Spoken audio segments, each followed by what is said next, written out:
White van man, Karl. Brilliant. Recorded at great expense, that. Yeah. This is where we just hijack an idea from The Sun, which is White Van Man, where The Sun asks, in this instance, a cabbie by the look of it. Oh no, a fruit and veg shop owner. Ours is slightly different because The Sun sort of like pick on a perfectly normal member of the public. Exactly. So that's where we've got the upper hand. Yeah. And they ask him about the the hot potatoes. This week, Karl, my first question to you, well, your thoughts, please, on the criticism of the BBC over their coverage of the Queen Mum's death. What do you make of this? You're aware of all the criticism that Peter Sissons asked some probing questions? No, I thought it wore a burgundy tie. I thought that's it. Yeah, he just it didn't show respect. He just had a burgundy tie on. See that's not really not showing respect, is it? No, it's not. You know, you show your respect by sort of doing the news on it, giving her a bit of coverage, and showing what publicity, what a good woman she was, or whatever. Yeah. And then you move on to sport news or whatever. Do you know what I mean? Yeah. I totally agree. I don't like the way everything's morbid. I was thinking about it. It's like, the way in birthday cards and that, people always put funny things in them. I think you should save things like that for funerals, for like funeral cards and that, and try and cheer people up at times when they're low. Do you know what I mean? Because on your birthday, you're quite happy anyway, so you don't need someone putting a funny comment in a card. I think, when you send a card... What would you suggest? Well, whoopee cushion, but on the vicar's chair. How would you liven up the funeral? Just little things in the card. I mean, you're just writing stuff like, well, at least you're still alive or whatever. So as you're giving the eulogy... that'd be good. So supposing someone's husband's killed in a car crash, you go around with some flowers and a little card, and it says, at least you're still alive. Well, maybe something funnier than that. Well, maybe like if you got up to give the eulogy during a funeral, just wear a pair of comedy tits. Yeah, or those glasses that are eyes on sort of springs. But why has everyone got to be so sad about someone dying? No, what annoys me is that when you see the people on television, these sort of members of the public, and they're crying about the Queen Mother, who was sad when anyone dies, sad when anyone nan dies. She was 102, and it's sort of like I think they should cry. Well, there's a picture in the paper today. I don't understand it. There's a picture in the paper today of various people who were lining the funeral kind of route yesterday, and there's a picture of a very young child, maybe sort of 5 or 6, on the arms of her dad, and her head bowed, and it says a young girl there weeps for the Queen Mother. And I was looking at it, and you can tell she's just tired. Well, she's just tired and bored. It's so transparent that it's not crying. It's most just, what are we doing doing when their nan dies? Exactly. It's sort of like... But what is a 5-year-old girl going to be... Why is she going to be crying? The Queen Mum said, I can't believe it. Yeah. Teletubbies? No. The Queen Mum. Oh, not the tweenies. No, it's all in a minute. Yeah. It's just like... Oh, dear. I mean, I know. I'm sure, I don't know much about her. I don't know if she was a great woman. And obviously, it's always sad when someone dies. But it's interesting that there was a lot of tourists in that long line of people that are now queuing for hours upon hours to see her dying in state. Because it's clearly just people who want to be a part of history. Must be gutting if you're over from Sweden and you find out that the Queen Mum's died. Oh, you must be devastated. You probably don't want to carry on with your visit. Exactly. Really. Okay, listen, Karl. I think we've covered that. What do you make of the? What do you make of the first genetically modified baby? Oh, are you worried about this? Do you know what did they do? What?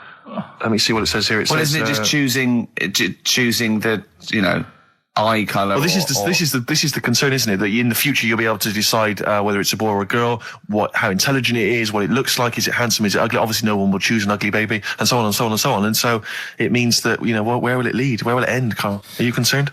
I've thought about this a lot. What will us three look like in the future if they're being, genetically modified beautiful people? What will we be like? How will we be considered in society? True, yeah. But we've talked about this before, haven't we? About the cloning thing. Yeah, that's a bit weird. Yeah. But I don't think it matters, because at the end of the day, right, you might look like some other kid, but it's the way you brought up that will change your features and the way you are, your personality. If you lie, you get a long nose, don't you? Well, no, but listen, right, because I remember when we, I was growing up on this estate. This is going to be good. Go on. No, it's not. It's just an example of how this doesn't work. Go on. So we don't need to worry, sort of thing. Sure. Right? Okay. So I'm growing up on this estate, and there was this woman about 4 houses down, right, who's a bit rough. All right. Didn't fancy her. Oh, God, no. Right, but she had a baby. Well, tell me about her first. I'm interested in this woman. Why was she? It was a very... Was it like being a man in a dress? I mean, I didn't grow up in a posh house or anything. And I'm not saying that if you live in a bit of a rough house, you're a bad person. What did she look like? But anyone can tattoos? Clean up. Looked like Tony Green with a fag on. They didn't clean up much, right? Oh. Which even if you've not got a lot of money, you can still try and make the place look nice. Yeah. Right? But she didn't. And a kid used to take a horse into the house. Sorry. Whoa, Neddy. What do you mean a kid used to take a horse into the house? Where did he get a horse? Must have nicked it from somewhere. Must have done. You seen a horse in it? No. What, is that from outside the saloon round the corner? Yeah, was it just tied up with a bit of lettuce? Right? Oh, that's great. Big Jake coming looking for it. I'd been out. Oh. So let me get this. This was before the lynching stopped or after. Where did he get a horse from? What do you mean he must have nicked it? His mum said, where'd you get that from? I bought it. All right then. But keep it out the kitchen. I don't want you going Catlin rustling. Where did he get a horse from, Karl? And how long did he have it for? Was he leading it or riding it? Mum, open the door. I can't stop. I can't stop it. Open the patio door as well. Looks like we got us a runaway. What do you mean? I don't know, but the thing is, they couldn't afford to buy one because they're not cheap. So I'm just guessing. Maybe that's wrong of me. But I think... He had a horse? Yeah, right. So that's why the family didn't have any money. They'd spend it on the horse. No, I don't think, that's what I'm saying. I don't think they would have bought it. So anyway... Yeah, it's wise to whisper, Karl, in case they're listening. Yeah. And they could be in the room next door. It's not buying it, it's keeping it as well. Oh, so I was like in the car with my dad coming into the avenue, and you used to have to drive down it to turn round. And, and you know, sort of go back to our house. You had the traditional method of transport. Yeah. And the horse was in the lounge. Reading a paper. Just like walking around. Oh, God! What? And when I was doing, I tried to earn myself some money once by flogging little flowers in plastic cups. What? This is genius. It just keeps coming. What do you mean you're trying to flog little flowers? What do you mean? Wait. Let's play a record. Let's play a record and come back to this. This story's going to just unravel and unravel. It's going to go for hours. Let's play a track, deeper Karl. and deeper. It's like an onion, isn't it? We've created a whole world here where there's a man living with a horse. Just walking around the lounge. I come from the West Country. I've never heard anything like that. I just think of a big sort of like orange carpet and it's got a rediffusion telly and this horse going, I'm fed up in here. Exactly. This is really... I am not taking the rubbish out again. Yeah. Right, play a record. Let's have Velvet Underground. We've got that lined up. Oh, yeah, the classic from the first album. I'm Waiting for the Man. Let's come back to the horse in a second. Little flowers in pots. What do you mean? Well, that bootleg's going under the name of Nothing, Miss Jackson, I think, by Meats and Poultry. So there you go. I do love these bootleg things because they're so pointless, but they're so enjoyable. Yeah, it's great. It's fun to do. Yeah, exactly. They're really good fun. Great. But not as much fun as White Van Karl. White Van Karl, absolutely. Do you want to explain the premise? Well, we take the Sun asks someone else and asks Karl. It's simple as that. The Sun have just taken a normal person. We flipped it. We're going to ask Karl the same questions about the week's news. Yeah, just basically your opinions, Karl, as ever. What do you make of, well, obviously the big news, David Beckham's broken foot? Is this a big concern for you? No, I mean, he's sad. You know, it's sadder for him more than anyone because, you know, to like be in the World Cup is like the main thing for him, isn't it? Yeah. But he's still a young lad and I don't think he'll give up. I reckon he'll still turn up. He'll be all right. And, yeah, good luck to the lad. You know I like David. I'm not going to slag him off.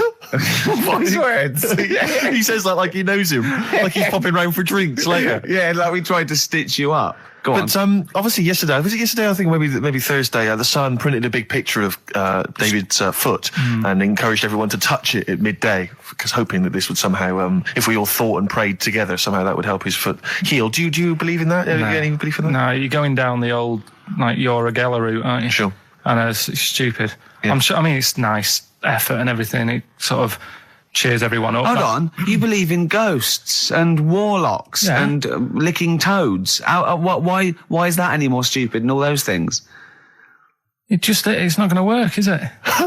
All right, fine. It's rubbish. Okay. What about this then? There's apparently now available £1.5 million apartments available on an exclusive ship which sails around the world. Yeah, it's like what do you make of that? It's a huge thing, and you live on it, and it's. I mean, in theory, how big is it? It's mental. Do you know it's like huge a town centre. Do you know how like people said that the Titanic was the biggest ship? Was that only then? They've got bigger ones now, haven't they? Yeah, a lot bigger. Oil tankers are much bigger, and. Yeah. No, but actual Liners are big. Yeah. It was the biggest then. Yeah. Because my mum told me that there was one that was that big that it had like rough areas on it.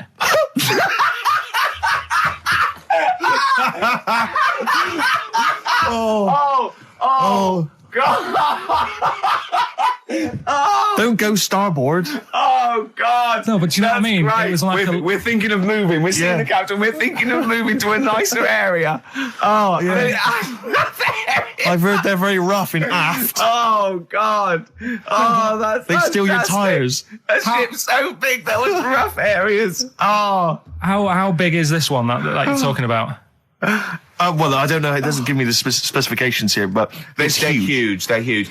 In theory, I mean, it's that thing with it's obviously marketing, but they're going to solve the overpopulation crisis, where soon we'll all just be floating around the sea. Yeah, I can see that.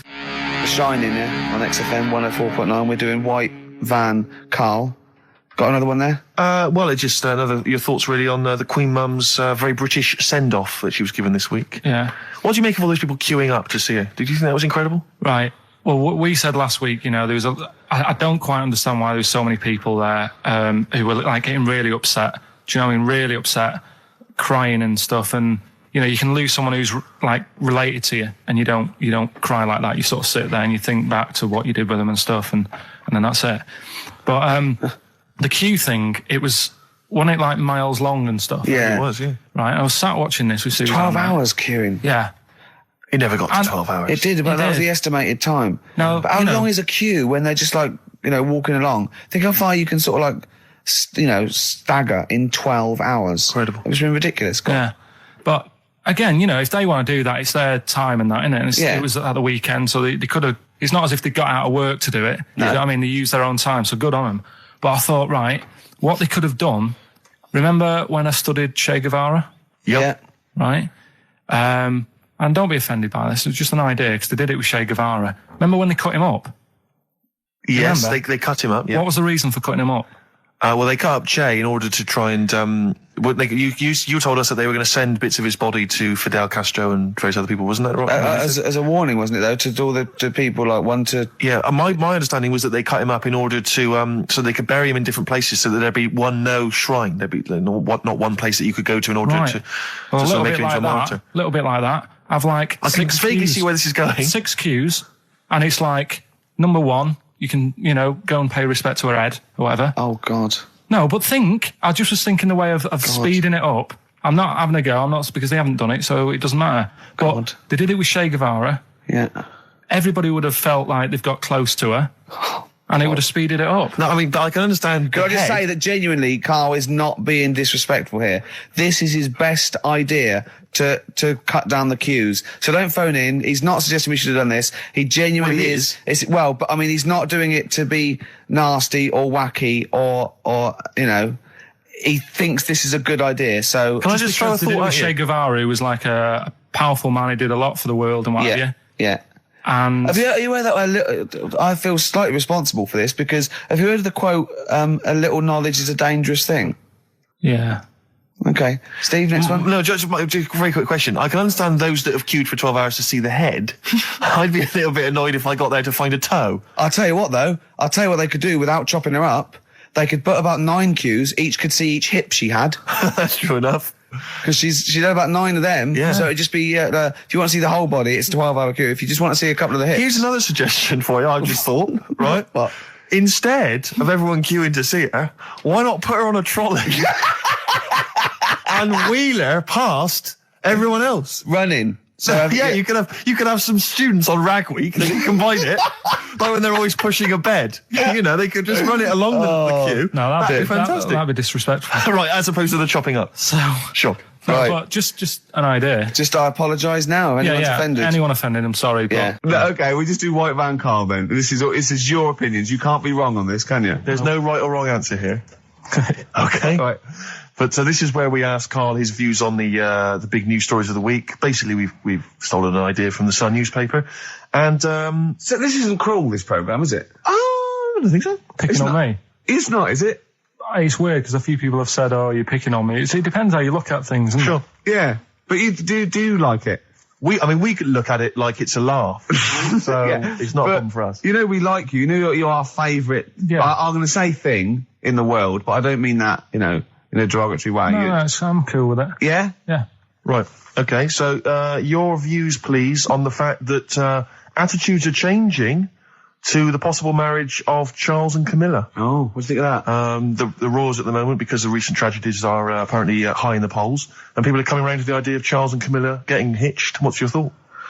Whatever, really. I mean, if they're happy with it. The thing that comes out of it most is it just goes to show, right, that there is someone for everyone. Just because, I mean, no disrespect to Camilla, I'm not a good-looking person either, but she isn't a stunner, and yet she's gone and picked up a royal. Right? Yeah. So I think it's good for things like that to happen, because it cheers you up. Do you know what I mean? Gives you a bit of hope. Thanks, Karl. So yeah, it's good. If they're happy, if anyone's happy, it's a good story, isn't it? Yeah. You know what I mean? Yeah. He's had a bit of bad luck, and now he's got someone else in his life. So.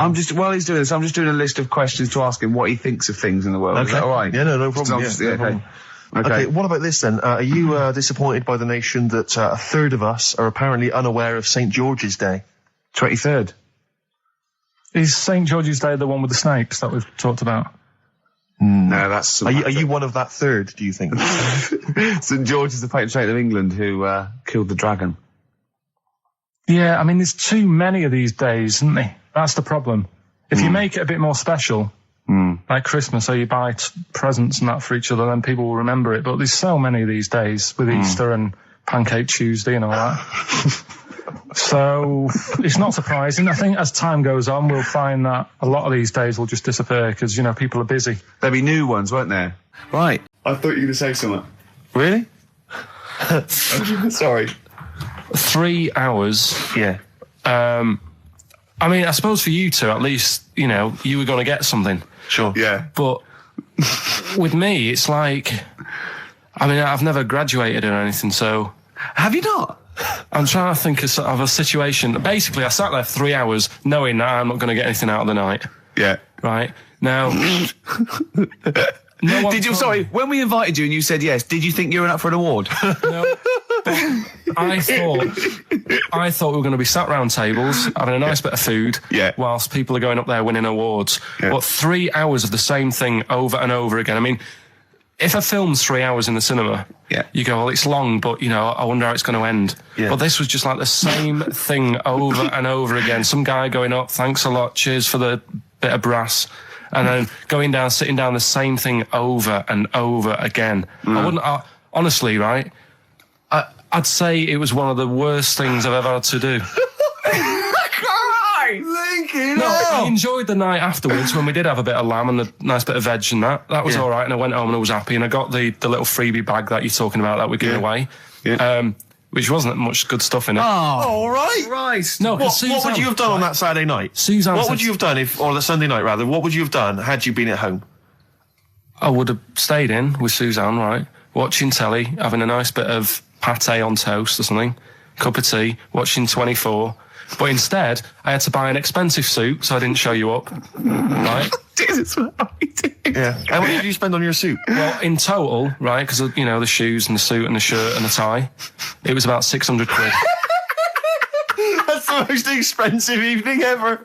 And that's what I'm saying to you. And the daft thing is, it's dark in there. I don't know why you've got to wear a nice suit. You can't wear a tracksuit, for goodness sake. It's dark in there. No, just the shirt and that. It doesn't make you a better person wearing a suit. No, doesn't make you a better person, no. We're not claiming it made you a better person. No, but that annoyed me. Yeah. I mean, it was an experience, innit? That's why I went, because you think, if I didn't go, if I would have said to you when you invited me, no, Steve, I don't want to go, then I would have never known, right? Yeah. And that's my sort of thing in life, right? Yeah. If something comes up, you should take it, even if you're not going to like it. It's a bit of an experience. Right. Do you know what he said to me? I phoned him up because we had to meet up. And obviously he had to pose as my gay lover. Yeah. To get in, right? Yeah. He phoned, you said something to me like, I bought a suit, I'm looking good. He said, I'm looking good. People will think, how on earth did he end up with that good-looking guy? So he got into the role. That was what he said to me. He started getting into it. Such an insult. Play a record. I just must say that we've had an email from Daryl Foss. Lots of people have emailed in and said, well done on the BAFTAs and well done on your Room 101. They really liked that. Thank you. There's one guy, it's Daryl says, Ricky, has your dad only got one D-Mob suit? Because I don't know if you noticed, but Ricky wears the same suit every single time he appears on TV because he spent a fortune on it getting it tailor-made. I've only got one. It's a good suit, and I he wears it know. all the time. And it's winter as well. It's like a pure wool, so I'm sweating everywhere I go. Anyway, usually it's too much cheese. I won't be buying another. Huh? I won't be buying another one. Ever. That's it. Yeah. Suzanne told me today, right, because I've handed it in today to have the trousers turned up a bit. Why? Because it was a bit of a bodge job for the night. Yeah. Right. It was just some pins sort of holding it up the other night, but you didn't notice, and I didn't tell you because I thought you'd be getting on the stage and saying, "Look at that freak over there with his pants hemmed up." But I took it to the place to get it done. Suzanne tells me that I'm going to start shrinking now and getting to that age where you start going smaller. I know that must have been a revelation to you and a worry.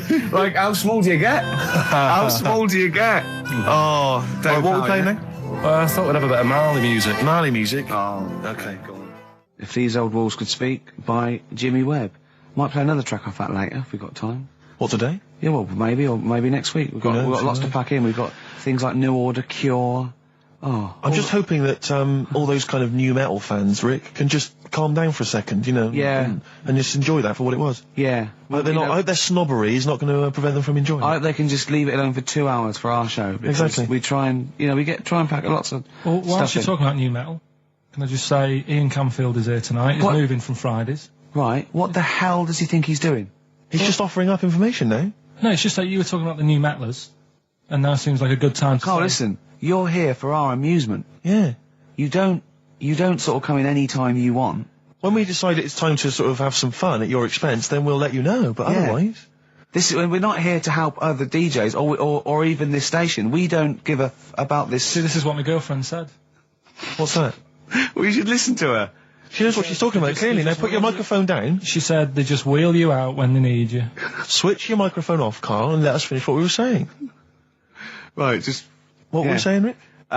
Ian Canfield has got a rock show Oh, right, yeah. starting today. It's 4 hours of pure rock. Yeah, he's probably here smoking, drinking Jack Daniels and just like having pictures of Vance put up around him to get in the mood. Then he'd go out and rock. Carl, don't be silly. Turn your microphone on. We're joking. Is that right? When's he on? 8 till 12 tonight, 4 hours of rock. Lovely. Listen, some big classics coming up, plus huge can we play some news ads? about Karl. Please, let's play some more ads. Do you really want some ads? I'm tired of the music and chat. Please play some more ads, Carl. Please. Carl. You are going to be a turntablist. Yeah. Steve never learnt an instrument, which he regrets. And he's a modern lad, and he's using turntables as his instrument. I just got 2 turntables and a microphone, and so far, seriously, I'm cutting it up big style. No, don't laugh, because it is mental, the kind of stuff I'm coming out with. And I'm scratching, I got the beats, matching. Can you imagine that? Shut up! It's that. No, if look at the Chemical Brothers, for goodness sake. If you're talking about freaks, look at those weirdos. Man alive! At least you cut your hair at Gavin. You know that whatever it's called. They used to kind of at least faintly appear in their videos. The next one is just some shots of like what you see from outside a train. To them, that is more glamorous and exciting, apparently, than seeing the lads themselves in the video. Who do you think's cooler to look at, Steve or the Chemical Brothers? Steve. Definitely, yes. You're absolutely right, Carl, and that's the first sensible thing you've said for a If long I time. was to work with Steve on some music, if I had the choice, I think Steve would look better on an album cover. Really? Yeah. What would you do? Would you change him at all? What would you do with his image? I'd put him in the distance, so I can't believe this is... No, just so you don't look as tall, that's doing you a favour. I was on the... This is true. I was on the tube, right, coming in to meet Gervais the other day, and I was wearing a suit, and my mobile phone slipped out of my pocket, and it landed on the seat, and I didn't realise this. And as I was about to get off, some bloke who was sat there like an old guy, he picked up the phone, he went, "Oi, Lanky, you dropped your mobile phone." And I was like, well... I thank you for pointing out I dropped my phone, but did you have to do the Lanky? Well, you knew who he meant. I bet you turned round straight away. It worked. Knew he meant, Steve. but he's done you again. But I was the only person stood up. It was a fairly empty train. Was there any other lanky people there? No. Well then. No, but my point was there was no one else at all who was about to exit the train. Okay, so he didn't need lanky. He could have gone, "Excuse me, sir," or "Oi, you," anything, but "Oi, Lanky." I know. It's that thing, though, isn't it? That's what I'm talking about. You say the thing that you don't want to say. It's like me with Ken Dodd and Will. I think he wanted to say this. Oh, well. I think he took pleasure in it. I think he went, that bloke's lanky. I shouldn't say that. Yeah, I should. Oh, you're lanky. What's he dropped gonna your do? phone. Yeah. Do you want your phone back or not? Electric Soft Parade. Same way every day on XFM 104.9. I'm Ricky Gervais. With him, Steve Merchant. Sure. Rick, I only had one thing I had to do all week. Okay, was that? I was so excited about getting up Friday morning, phoning, getting Bruce Springsteen tickets. Yeah. The Boss is playing in October, and basically got up too late. Well, not sold out already. You just Sold out. It had sold out, but I started calling about 12:30. It sold out. I trawled the net. I trawled all the phone but lines. some of those buys are bulk buys for selling on, aren't they? They're not all individuals. This is the problem. I mean, I don't know how many people they can fit in Wembley Arena, but sold out by 12:30, and that's popular. Wembley Arena? Yeah. It's about 12,000, isn't it? I was so gutted. It was all I had to do. I was so looking forward to it. I phoned up one of those like quite dodgy ticket agencies. Do you know how much he was offering to, they're 45 quid to buy. He said the starting price is 225 quid. I mean, that to me is like a ticket tout, like a legal ticket tout. Are they allowed to do that? I don't know. It's crazy. I was so angry. They could make they'd have to say their booking fee was £150. Exactly. So but now I'm like desperate. I don't know what to do. I'm just wondering if I can abuse our position on the radio and just try and scrounge them from anyone who's listening. No, I mean anyone who's listening who's got the power to get them, or this is begging, isn't it? It's exactly what it is, Rick. Yeah. I was going to try and dress it up. Yeah. But it's just begging. That ticket touts after you as well, for dissing him. Ricky.Gervais. Don't bring me into it. Shut up. Ricky.Gervais at xfm.co.uk. If there's anything you can do to get me a ticket, I'm willing to pay for it. Up to the price of 45 quid. Yeah, wow. No, second hand. Yeah, 30. Yeah. You don't want to throw your money around, I'll give Steve. 25 quid, come on. Don't you know who I am? Yeah. But that, I mean, do you know what I mean? Because I'm just, like, I asked Karl if he could sort it out. He's done nothing. He's achieved nothing. I know. So I'm just desperate. I'm in a desperate situation and I don't quite know what to do. I'll tell you this though, Karl. Don't bother doing favours for him because he's not grateful. You give him something and he goes, right, does this mean I have to give you something back? And I go, well, no. He goes, good. Well, I got you Cure tickets and you did nothing but it was whinge about rubbish, it. that gig. There you go. It was rubbish. I went along to that gig. It was a balmy summer's night. The Cure, as far as I'm concerned, owe me a balmy summer's night because I wasted it. Hour and a half they played for. They played 4 hits. I don't want to hear their dirge from like some dodgy album from like 1984. I'm not interested. Play the hits. Boys Don't Cry, Love Cats, blah, blah, blah, blah, blah. Instead I got nothing. I was so angry. I was just, oh man, I was You were so probably angry at Karl, weren't you? I was angry at Karl for wasting my time getting me the tickets for Do you know free. what I mean, If I Karl? paid for it, Are you I'd have getting been to see absolutely what livid. sort of a bloke Steve Merchant is? Doves, Caught by the River on XFM 104.9. I'm Ricky Gervais, Steve Merchant, Hello there. Karl Pilkington and everything. No, I'm going to be honest with you. Go on. A little bit hungover, Yeah. didn't feel very well. Yeah. I don't know if I'm hungover or still a bit drunk, but I don't feel... You sound like you're still a bit drunk. Yeah, so what But I'm then worried you do about... every week, so... But what I'm worried about is that the standard will slip. Yeah, Sure. if I'm not right on the ball. And the other thing is, I haven't had a lot of time to prepare the show today, Okay. so I don't, I don't really, I don't feel, 100%. yeah, I haven't done the Karl. Right. Look, Have you finished that sentence? I don't make me laugh because it hurts as well. And there's the other side effect to me being a little bit hungover or drunk or whatever, right, is that I can be annoying. Right, yes. Because just to amuse myself, I sort of like turn my body off a little bit and just poke and like that and annoy people and that. I want to sort of like. Well, you do the physical equivalent of freewheeling. Yeah, don't yeah. you? You just I sort of want to climb on Karl and go to sleep on him. Yes. Do you know what I mean? Yes. They both annoy him and it'd be comfortable. Yes. Which is, can be annoying. Just a little thing just to make this show a bit easier. If you'd put your hand up when you want one of us to speak, because I'm not quite sure when the sentences are finished. The hands are up. Okay, good. So, The hands are up. Okay. Okay. Good, alright. Okay. Are you gonna just keep them up for the rest of the show, or? No, Karl, do what you, huh? Good, alright. Do you want to, is there an excuse as to why you're a bit hungover? Too much wine. Okay. All Last right. night, yeah. Yeah. Good. Thanks for Okay. that. Because this is the only work you've got to do all week, isn't it? It's like, unless I'm very much mistaken. You don't have to do anything. You just sit at home eating cheese. Yeah. And then occasionally you do a bit of sort of shadow boxing. And that's exercise. And then you sit and watch TV. Yeah. Is that roughly what you did this week? Yeah. Uh-huh.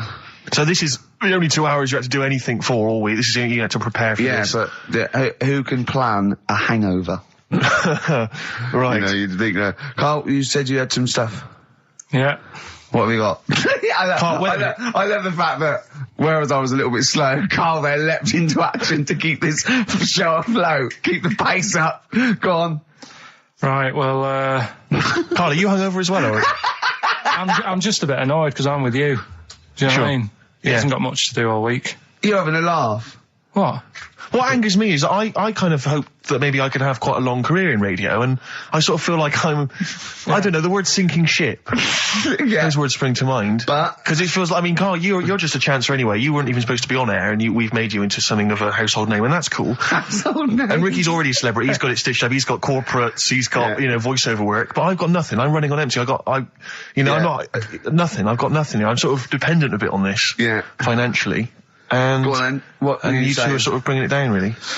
Right. Do you reckon I can get my own show, Karl? Carl. Tell them what I did out there with a bit. No, Carl, tell them how funny I was out there with a bit in that a minute ago. So anyway, come on, I'm bored of this. I'll tell you what. will we tease them with what we've got coming up next? Yeah, Karl, tease us after the next record. I think we've already got them for 2 hours. Yeah, we've hooked them, Karl. Don't worry, this is textbook radio. What's this? Badly on board. Yeah. Rick, can I just... Sorry, I don't mean to abuse our position again, but... Bruce Springsteen's performing in London tomorrow night, and you remember I made an appeal to try and get a free ticket. Yeah. Well, I don't even mind paying. I tried to pay, but that's good of you. No, I'm a generous kind of guy. And I thought you were mean. No, go on. What are you going to say? But you were all I'm saying is, face value. I mean, you don't want to be ripped off, do you? No, don't be crazy. Ideally half price. Yeah. And I've been chasing kind of my tail, really. I'm not going at the moment. I'm not going, and I'm desperate to see him, man. I mean, he's going to do a great concert. It's his only one in London. I can't believe that being on the radio, being on XFM, the listenership's going up apparently. I can't believe I can't get a ticket. I've asked Karl. He's done nothing. Hang on a minute. No, Karl had a very good point. Nothing. Karl, say what you said when he was whinging in the break. First of all, whilst you're moaning, you also asked in the week for a Badly Drawn Boy album. Yeah. You got in today. Yeah. There's one there for you. Well, yeah. But it's yin and yang. And it's Karl. like, but I do, Karl, what's Steve ever done for you? That's what you got to ask yourself. What has Steve ever done for you? Well, he took me to the BAFTAs. Yeah, but only because no one else would probably want to go with you. I can't believe that. What is I this? do not believe that. Oh, Steve, I'm going to stitch you up now, Karl. And it's in a nice way, and don't worry, it won't be too bad. He won't take too bad. Karl sent me a little text message today. Right. No, Oh, what is this? Right, okay. Okay. I'm in a very frail mood at the moment. No, you're like this one. This is funny, because me and him have been, like, sending trivia back and forth to each other. Which is another point, right? I sent him... Oh, well, I'll get to that in a minute. I thought he'd really be amazed with, Well, while you're fiddling, if you can make my dream come true, to go and see Bruce Springsteen tomorrow, then give us a call on the usual number. Well, like I said, Steve... What? Right? It wouldn't be... Right, you just said when the song was on, can't believe it, right? We work at XFM, and I can't get tickets for Springsteen, right? Yeah. We work in radio, we should get tickets. Right, now think which of I'm the willing amount to pay for. Yeah, but think of the... Yeah, but if he's sold out, he's sold out. Yeah. Yeah, right? but that's just something they say. Right, that's just what they say, is it? Right, so everybody on local radio stations say, do you know, I like that Bruce Springsteen, I want a free ticket, right? So another say... I tried to phone, I phoned for an hour and a half, I couldn't get through. Not long enough. I've put the hours in. Not long enough. Not long enough. What are you talking about? I've put the hours in. No. Right? So another 400 people turn up at the gig. They cram them all in. There's people being crushed. They've paid the money early. They were up early that day when the phone lines were open, whilst you were probably sleeping and that. So they're dedicated, and they're the ones at the front getting crushed. What? Would your mum and dad getting be crushed? happy if you were there getting crushed? I don't mind. I'll sit at the side of the stage and watch him. Yeah, but I don't mind. But everyone will say that then. And then before you know it, no one can see anything because you're all on Karl's the right stage. on this one. Leave it. Right, I'm going to give you this. I'm now handing over my mobile phone to Steve to read you can see it's from Karl at the top, but just read it out as you scroll down. Just read it out loud. Is this a text message from... Yeah, this is a text message to me from Karl. Read it out. To see at night as well as an owl, you would need eyes the size of grapefruits. If only Stephen could turn his head right round as well. Karl, I can't believe it. What upsets me most, Karl, right, is not the fact that you've been slagging me off behind my back. It's the fact that you've got the cheek to come on here and moralise because you failed to get me tickets and make a dream come true. You've come on here trying to pass the buck and say that it's a health and safety problem, when in actual fact it's a Karl Pilkington problem. Do that. I got it in the bin. I'm devastated. And then let's play a record. I'm upset. I should have eaten this banana Off air. What's the number? It's 08700 800 1234. But if it's sold out, Steve, it's sold out. A bit of a classic here. REM. I bet if Ricky wanted to go, it'd be fine. I'm sure someone could sort it out then. Who? Oh, if Ricky Gervais wants to go, then I'm you can going. come. Are you? No. You want some tickets, then? I had a bit of good news this morning. Go on. I was on the tube coming down, and I don't want to sound arrogant, I don't want to sound pushy, but I was at Green Park, and I'm fairly certain, Rick, it's not 100% corroborated, I'm fairly certain that a woman pinched my arse. So what do you think of that? Yes. There's a lot of pickpockets around Green Park. No. My wallet was still there. Really? But even if it wasn't, that would have been money well spent. But the wallet was still there. So what do you think of them apples? Eh? So what did you just pinch off? I can't confirm it at this stage, exactly what happened, but it certainly felt like a pinch. I looked round, there was a woman behind me. Right. She was fairly old. I think she's probably in her mid-30s. Right. Kind of reddish hair. Right. I don't know if she's listening. Right. But she knows where I am. And so I don't know how to proceed, really, Rick. I don't know if it's worth putting up some posters around the Green Park area. Well, what you could just to try and corroborate it. If you saw a woman pinch the lanky guy's arse, you could probably get in contact with British Rail and go back over their CCTV CCTV cameras, yeah. And then they could probably zoom in and, sort of identifying sort of birthmarks, or she might have been holding some up. Then I could hire a private eye. Yeah. Again, money well spent. Well, so there you go. I'm just saying maybe maybe things are looking up. Things it's getting are towards Christmas. The worm has turned. I mean, it's a little sexy story to get the show going. It is but what do you make of that then, Karl? What do you think of that, you're Karl? quite damning. What's your answer?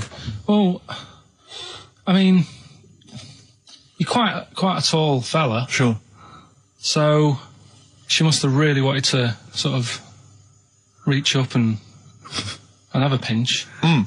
Do you know think she was a dwarf? She did it with her teeth. He didn't say she was a dwarf. No, but Steve's taller than, his arse. Yeah, but his arse isn't 6'9", is it? His arse is about 3 foot off the floor. 4 foot? What? 4 foot off the floor? No, I don't think so. About 3. She'd have to be a midget to have to reach up to pinch Steve's arse. He is very tall, but I don't know what your point is there, Karl. You're just trying to, you're just. I think maybe just a little bit jealous. Just a little bit of jealousy. How many cats do you say you've got through? I'd say whilst I was living at home. I mean, it's still on the increase, even though I'm not there. So whilst I was there, probably 5. God. Wow. Oh. Yeah. And were you upset each time, or you just got used to it?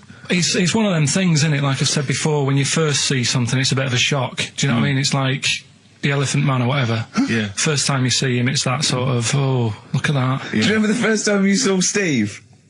No, I'm not being funny. Do you remember the first? Yeah, but I've said this before. It's always, then you get used to how people look, and you don't.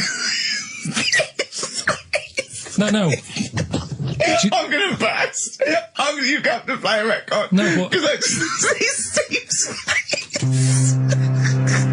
No, but I've got used to it. Shut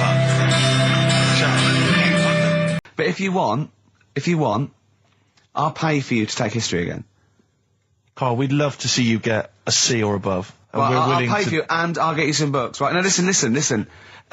We can, let's get, I reckon, when are the exams? June? Something like that, yeah. We'll try and register next week, and I reckon you can get an A or B. I'm history. I'm In busy. history. No, don't worry about it, it's just easy. I get you Brody's notes. If Heat magazine, they love you, Karl. They could probably sort something out. They could probably pay for a tutor. They got a lot of money, they sell a lot of magazines. I mean, it is almost always, and you found that out, I discovered this, it's always the Tudors and Stuarts. There's no fear for them not coming up. Now, what do you already know about them? You must already know stuff about Henry VIII and Elizabeth. No, because it's too long ago to even get interested in. Do you know what I mean? You can't. Is that why you relate didn't? to it. Okay. The Anderson thing, it was like, God, I bet my mum and dad were in an Anderson shelter. This is interesting. What, when they... Oh, my granddad would have, had something to do with this. But the Tudors, it's like, I don't know even if I had a family back then. Play a record. We come back. Hang on. Sorry. Because I need to introduce the new feature. Yeah. For the I record. don't know if I had a family back then. Karl, listen, let me just ask you now, right? If you can finish this sentence, we've got a chance. Divorce beheaded died. Divorce beheaded. Died. What is it? We just need to do a little bit of work, but otherwise I think you're going to be fine. It's how you remember what happened to Henry VIII's wives. They're little... Divorce, beheaded, died. Divorce, beheaded... It's like spam. Support... What's it? Support, protection, anchorage, movement. That's how You're going to... That's nothing to do with the Tudors and No, nothing Stuarts. to do with the skeleton. Yeah, see, no, we're not doing biology. Mnemonics and acronyms. What happened to Henry VIII's last wife? Did she die, or did she not die? Divorce, beheaded, died. Divorce, beheaded. Do you know that the only king that has got a moustache is... No. The only king that hasn't got a moustache is the King of Hearts on the playing cards. Karl is genuinely... I don't know if he's actually upset or embarrassed, but it doesn't matter. Why does it matter? You were 15 and didn't go to school. If you were my friends, I think you would have just said, oh, we can't find them. Why? Because but you just wanted to know. What's to do with that? Well, what do you mean? What do you mean? It's ridiculous. Do it again because you want to learn, because there's great things in the world to learn about. Don't worry. Look, GCSE is vocational. Is vocationally for a 15, 16-year-old to go on to do A-levels or whatever, or to get results. But you don't need that because you've done very well. You don't care about the Tudors and the Stuarts. I mean, I mean, I've had a couple of jobs, not this one, because you don't need qualifications to get a job. Obviously. Yeah. In the radio. It's obviously a job. Absolutely right. But the ones that I have got in the past, I did, because I didn't collect them, I had to lie. And I didn't like go mad. I didn't say I had A's and stuff. But I didn't put history down because I didn't even know I did it. So it's a bonus. I kind of treated myself to like a D and a couple of C's and that, so it's like, well, he's not... I love the fact that Karl even then was honourable. It's like, I'll at least put down the ones I think I took and lie, but the ones I didn't take, I won't lie about. Yeah, and don't give yourself a B. Exactly. If they're going to find out you lied, give yourself a B next time, It could Karl. backfire, couldn't it? I mean, my brother's a bit mental, and he used to do things like go for jobs and say, oh yeah, I've done this before, like being a mechanic, and he's never even picked up a spanner. And yet, he'd have the confidence to go and try and fix cars. Well, I'm not that daft, but, God, and he... Who do you blame for this? That's just an easy way out. I have to blame myself. No? Yeah. What was the teacher like? Well, there's loads of different ones. I didn't like... I mean, the history teacher, it is my own fault, because with her, she's a bit mental. And I used to kind of stop the lesson by saying, oh, miss, tell us about your fireplace you've got that is made from a gravestone. Because that's what That would stop any English teacher in their tracks. And she loved telling you about it. Yeah. It was like, oh, I learned brilliant. that from a teacher. So that's why I didn't know about divorce, head loss, and all that. Yeah. Dandruff legs. Horse, head loss, dandruff legs. But remember now, divorce, beheaded, died. Divorce, beheaded, survived. That's all you got to remember. And what's that? That's what happened to Henry VIII's various wives. In order. What does it spell out? No, it doesn't spell out anything. You just got to remember the rhythm. In order in which he married. Yeah, but it helps. It's like when my mum taught me the alphabet. She taught me as like a song. A, like B, C, D, E, F, G. Yeah, consonant. No, not like that. Huh. That's how everyone else could do it, and I couldn't do it that way. Why? What tune did she do it to? It was A, B, C, D, E, F, G, H, I, J, K, L, M, N, O, P, Q, R, S, T, U, V, W, X, Y, Z. I feel like, feels like Christmas Day. Well, you didn't get the gift you wanted. Yeah, do you know that, like, anticlimax? Yeah. When, You've been looking forward to it for so long. Yeah, you know. Well, I mean, I knew you were looking forward to it. That's why it took you 14 years to get the result, and then it was 2 other people that got them for you. Do you wish that we hadn't done it? No. It's alright. It's alright, isn't it? What's your girlfriend going to say? I don't think I'll see her again. She likes a man who knows about the Tudors and Stuarts, does she? Yeah, first gladiator, then the... Yeah, you've been bluffing. Whenever she said, where did you go to Stuarts? You go, good. Like, lots of things, but look, there's a bird. What happened to Henry VIII's last wife? Oh, I wouldn't... oh, yeah. Oh, look, Friends is on telly. Friends is on. No, I just changed the subject by saying things like, you know, about the only king in a pack of cards. That threw off the scent. That threw us off the scent. That wouldn't fool an invigilator, would it? Now, Steve, you know how Karl won't do anything outside his jurisdiction. He moans about stuff. He's got one job. We're doing about 5 things in the week. Always plate spinning. We just turn up and he's always available. He moans about it. He goes, oh, lucky you caught me, right? He's chatting. He just wins. He's one of those people that, whinges enough and people think he's overworked, so he got Mondays off, right? He's just a whinger. I haven't got Mondays off, though, have I? Yeah, well, anyway, 2 hours on a Saturday. This is what the phone message he left me Wednesday on my mobile. But I just is chatting about certain things that are going on at the moment. What he does need to know. Duncan, who mentions, is my agent. And, you know, you'll understand a few other things. But this is the sort of message I get from Karl, right? Whinger. Old messages. Alright, 12:10, Wednesday. Just getting loads of people calling me all the time about shit. Yesterday, DVD's signing for BBC London. I don't work there, but I've been dragged into that. I've got a woman on leaving a message from Talk PR going on about, do you want to go and see Pop Idol again? Right? They're just saying you and some listeners can go. So I'm sure you'll love that. I've got Jim Benner wanting you to introduce the tin buckets at the Astoria. So can you just let Duncan know that I'm doing his job whilst he's sat on his arse with his thumb firmly up his arse? Can you let him know that I'm running around like a here sorting shit out for you? Alright, see you later. Message left So, at 12. do you know what I mean? I know, but that's the kind of phone message he's leaving. Do you remember who he was before you? But he's even annoyed that he gets a phone call. I remember he got a phone call for you to do a voiceover and didn't pass it on. You missed a voiceover. That was thousands of pounds. No, I did pass it on, though. I told you. You I did. said You said someone had phoned. Yeah. That's not good enough. But who's that?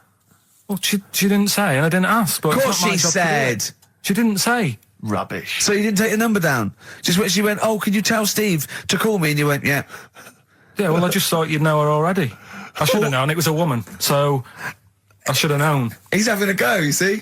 Unbelievable. I don't know how it's come back on me. You're the one who was picking on it. Yeah, exactly. I'm saying. I'm defending. Why is he having a go at But you? he never Because picks on Ricky because he knows you are his bread and butter.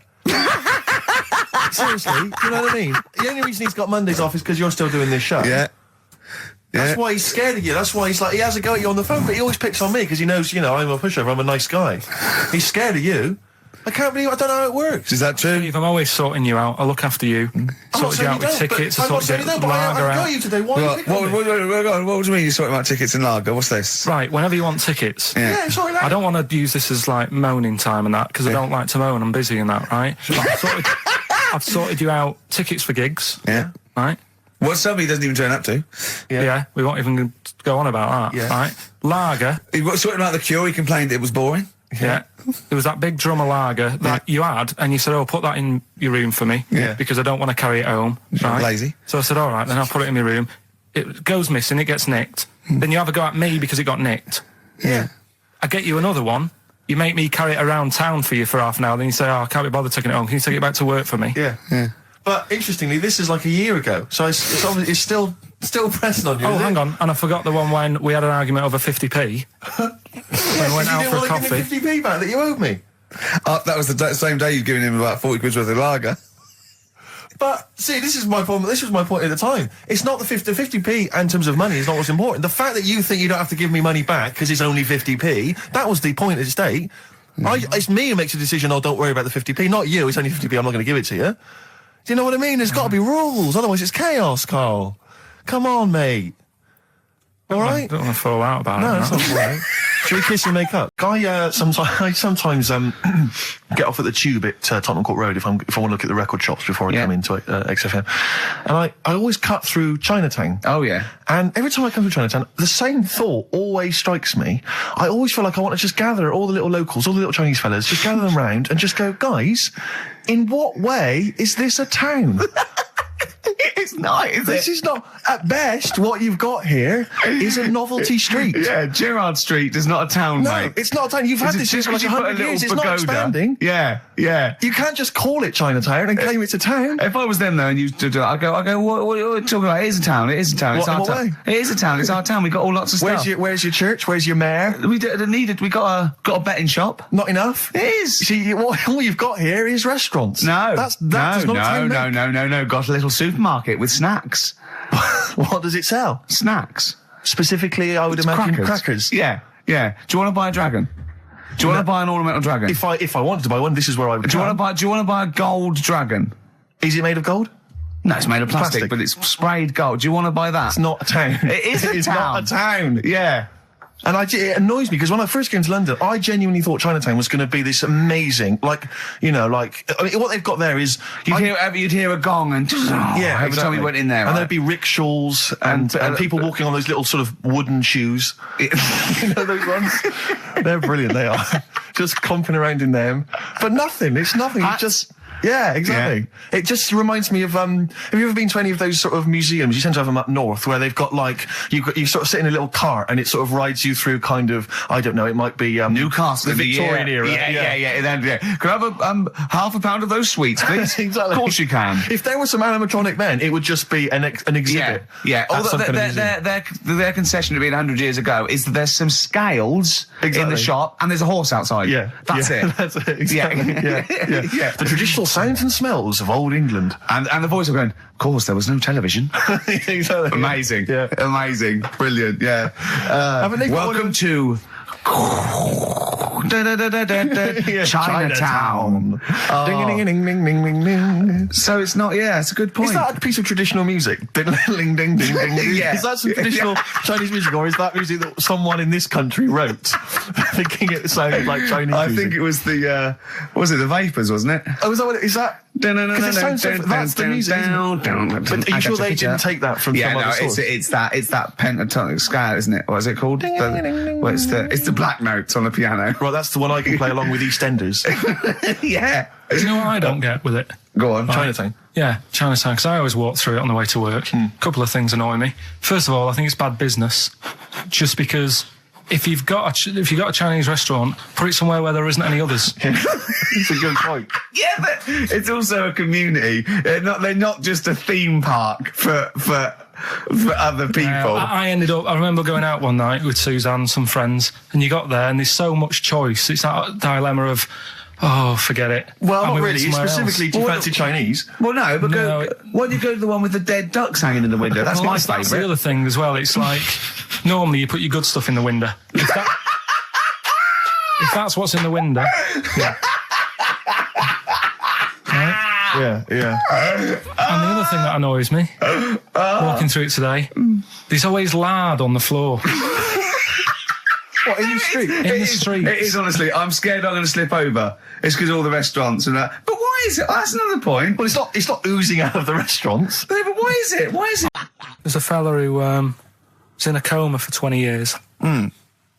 Just, they kept, taking him through, the normal day. They take him to Alton Towers and stuff.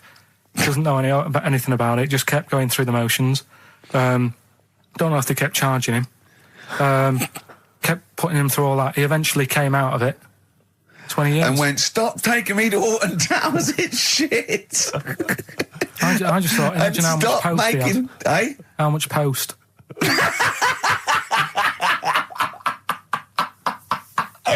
Oh, Did you read about that guy in the paper, Karl? He, sorry, on the internet. He in about, I think it was about 1984, 85, he had a terrible car accident. But this must be it. He went into a coma. This must be what he's talking about. Well, they didn't take him to Alton Towers. Of course they didn't. But you've got to try and decipher the truth from the conjecture, from the thing that I mean, don't forget, Karl realises that he's had a dream. He talks to Suzanne and goes, that was good, wasn't it, last night we were in the plane? She goes, no, that's a dream. He goes, oh yeah, where's my cornflakes? You got to, you know what I mean? I can now decipher what he's actually seen, what he's read. Well, go on, what did you... Well, I'm assuming it's the same guy. It is the same guy. It was a guy in some small American town, and he'd had a car crash and he'd gone into a coma, and his wife had left him. She'd gone on with her life because he'd been in a coma since then. And he had just woken up recently. Marriage wasn't working. Marriage wasn't working. He just wasn't paying enough attention. She was pregnant at the time, and so now his daughter is basically the same age as he was when he went into the coma.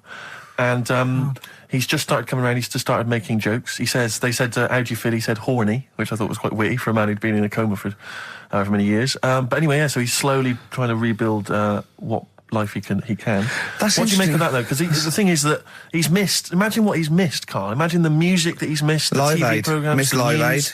Live Aid. He missed Phil Collins playing in 2 continents in one day. Which, frankly, I'd be devastated if I discovered that. Missed Bros. Yeah. Yeah, so he doesn't. So he put on ripped jeans and they go passe. They just have to send him a series of those I Love 1986 programs with Kate Thornton filling him in on what he's missed. Exactly. Peter Kay reminding him of space operas. Yeah, he remembers those. Talking rubbish. Yeah. So extraordinary, though, isn't it, Karl, to think? No, obviously. So had he aged much? Because he hadn't had any problems or anything, no worries. Well, he probably wouldn't have, physiologically, he probably wouldn't have the wear and tear of a 43-year-old man. Because he wouldn't have had sun, he wouldn't have had sort of nicotine, beer. Unless they were just feeding that to him. Anyway, still, yeah. So you'd feel groggy, though, wouldn't you? Yeah, you might feel a bit groggy, yeah. Well, he's not fully back to normal. I mean, there's some kind of residual brain damage. Yeah. But nevertheless, he can form sentences. He's got no real memory, so he can't remember a lot of things. But Karl, what's the story? That I haven't got me exam results from my GCSEs. He never turned up to get his exam results. I was working. And so, how many did you take in the end? Because you weren't even sure about that way. You think you took maths and English, don't you? Yeah. And you think you've handed in the artwork for art, don't you? Now, art was continual assessment, wasn't it? Coursework. And what was that you made? I made a man sort of putting his arms into a car. You made a model of a man putting his arms into a car. What was this? So that one's passed. Was that this a homage to break-ins in Manchester? Was this? What was this? Oh, look, he does what he sees. Yeah. So you've got that. That's safe. You definitely got that one. So you've taken art, you've taken English and maths, you think? So this is what we're going to do, listeners. We're going to try and find out his exam results for him and tell him next week. Live on air. We're going to call his school, we're going to try and track him down, and we are going to have a little envelope, and we are going to give Karl, at the age of 29, his O-level results. GCSEs, yeah. Now, Karl, so you took maths, yeah. You think, you took English, do you remember turning up to do those? Do you remember sitting in the room filling in the forms? Yeah. Okay, and how did you feel you did? I don't think I did well. You don't think you did well? Did you revise? No. Why didn't you revise? Because I don't really believe in it. Okay. Well, it's just that if you don't know it, then you don't know it. You shouldn't have to start looking at a book. If I went to like the hospital, yeah, and the doctor said, "Oh, you need your appendix out," but hang on a minute, I've just got to read up on it. Yeah, that isn't good enough. Okay, he should know, and that's the way I feel about it. To be fair, though, he did do the revision beforehand. Yeah, they don't usually pass on, maybe when they're in practice. Yeah, information they took in by osmosis. Yeah, and bloke comes in and goes, "Can I just see what you did with that?" I goes, "You've passed." Yeah, phew, that's a good one. Yeah. Good job I watched Casualty. But I was in the cinema. This was not long ago, and I went to see that. It was I think I was off to see that film, Crouching Tiger, Hidden Dragon, or whatever it's called. Do you know Well, they could be on the phone for that because there's subtitles. So it's not going to ruin it, is it? Yeah, it wasn't her. I was sat next to another woman. She was crunching, a big fat woman. No, but he's got a good point there. Loads of people could be on the phone in there, and it wouldn't sort of niggle you. Fine. Well, at least we've cleared that. Imagine if that was true. No, because it's like when you go on the tube and read a paper. There's loads of noise, but you can still concentrate, can't you? He's got you. Do you know That's such a great point, isn't it? Right, yeah, because it's so easy to lose yourself in that magic realism world, with all the sound effects and music and surging, exciting noise, and there's a woman clattering on going, "Yeah, well, I'll probably meet you later, Stan. Should we get some Diamond White in and around by the park?" Yeah. Switch off. I do it. Yeah, but we know what you're like, Karl. Yeah, you can switch off, Karl. It's like you can turn your ears off. That's the skill you have. It's not the ears, it's the behind the ears. Yeah. It's the process between the ears and the brain that you can switch off, so he can still hear all these things like a cat. But I was in the one, there was this woman sat next to me, she was a big fat one, she was crunching on some popcorn. Again, that's a crime. Why they're selling popcorn in cinemas? I don't understand why the noisiest... regularly. Why the noisiest food in a cinema? Yeah. I don't understand why that's come about. Yeah. It really makes me angry. Yeah. Exactly right. Smoothies. We want smoothies without straws. Exactly. The trailer for that film AI, Artificial Intelligence, came on. Remember that? And the tagline was, "David is 11 years old. He weighs 60 pounds. He's 4'6" tall. He has brown hair. His love is real, but he is not." Oh, yeah. And she just went, "How old was he again?" To her boyfriend. Right? Just ruined everything. War film trailer comes on for some Pearl Harbor or something. She goes, "Yeah, I don't fancy that. Just announcing this, don't fancy that. Too many war films." So then the trailer, then the opening credit comes on for Crouching Tiger. Before that, that thing that comes up that says it's signed by the BBFC and it has the kind of certificate and everything, and that certificate to say what age you have to be. That came up, and it said Crouching Tiger, Hidden Dragon, in brackets subtitles. She went, "It's not subtitled, is it?" I thought this was the most famous foreign film for years. It won Oscars. It was a huge film. Everyone knew it was foreign. She goes, it went, and so the credits begin. It says Crouching Tiger, Hidden Dragon. She went, "Stupid name for a film." What? She just She wanted paid it. to see it. She was with her boyfriend. So then it starts, right? And obviously it's in Japanese or Mandarin or something. She's like, and they're all talking in Japanese. Japanese or Mandarin. Whatever it is. So they're speaking in this, Japanese language, Oriental language. And she's going, don't they sound stupid? Don't they sound stupid? She was going, and then the subtitles come up, and it's quite a weird kind of strange language they're talking. And she was going, can't make the subtitles out either. It's both gobbledygook. Just wittering on every step of the film. I totally agree with you, but what I like in your telling of it, I know you're getting quite emotional. I'm genuinely livid. But she went Mandarin or Japanese, some Oriental language. And Well, I don't know what it was. It's a strange language. It's a strange language. Well, anyway. Oh, dear. So then I moved. I climbed over several seats, made a big huff of, make a big show of moving. Yeah. Sat next to a guy on the phone, just chatting on the phone. Oh, I'd have gone mental at that. So now I hate that film. I didn't enjoy it. I don't like seeing it. I don't want to even think of it. It's subtitles, isn't it? Well, rubbish. That's why I get videos. Do you remember Innovations catalogue? Well, I just read this week, Innovations catalogue is being closed down. Gutted. Yeah. The Is it Innovations really? catalogue, which it used to go to something like 50 million homes or something. I love the Innovations catalogue. You do think, well, I could do with that. Because I want... I've never thought that. I do. I want to spend money on an advantage in life. Like, I want the power packs and hoverboards and things that are like to see through walls. Just for 1990. They don't work, do they? I bought oxygen. Did you really? I bought oxygen. What do you mean you bought oxygen? Well, me and my mate were sort of like, I'd run it. It was about like, I don't know, 1987. And me and my mate, Wally, we were doing long distance running together. We were trying to get good. And I thought I'd just have some oxygen before the race. And what do you need some oxygen? It's there, free in the air. What's it going to You some big canisters. A canister of oxygen?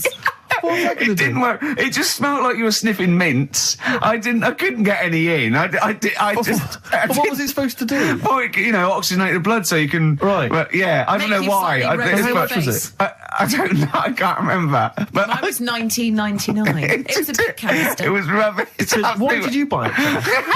I mean, he was at least doing a job. For much the same Doing reason. a job. I was But it does seem to me training. that, because the problem with the Innovations catalogue is that for the few idiots that buy stuff like you, there are hundreds, thousands who just looked through it and laughed at the absurdity of, a motorised tie rack. I bought the Abs Master. Who is so lazy that they need that? Yeah. Yeah, Yeah. The Abs Master. I worked for a while answering the mail and opening the mail for returns. It wasn't the Innovations people, but it was if that's the kind of middle class version, this was a very much more working class thing. It was how to get hot dogs out of a tin and all the rest of it. And there was stuff in there was incredible. There was one item that was in the catalogue, and it was.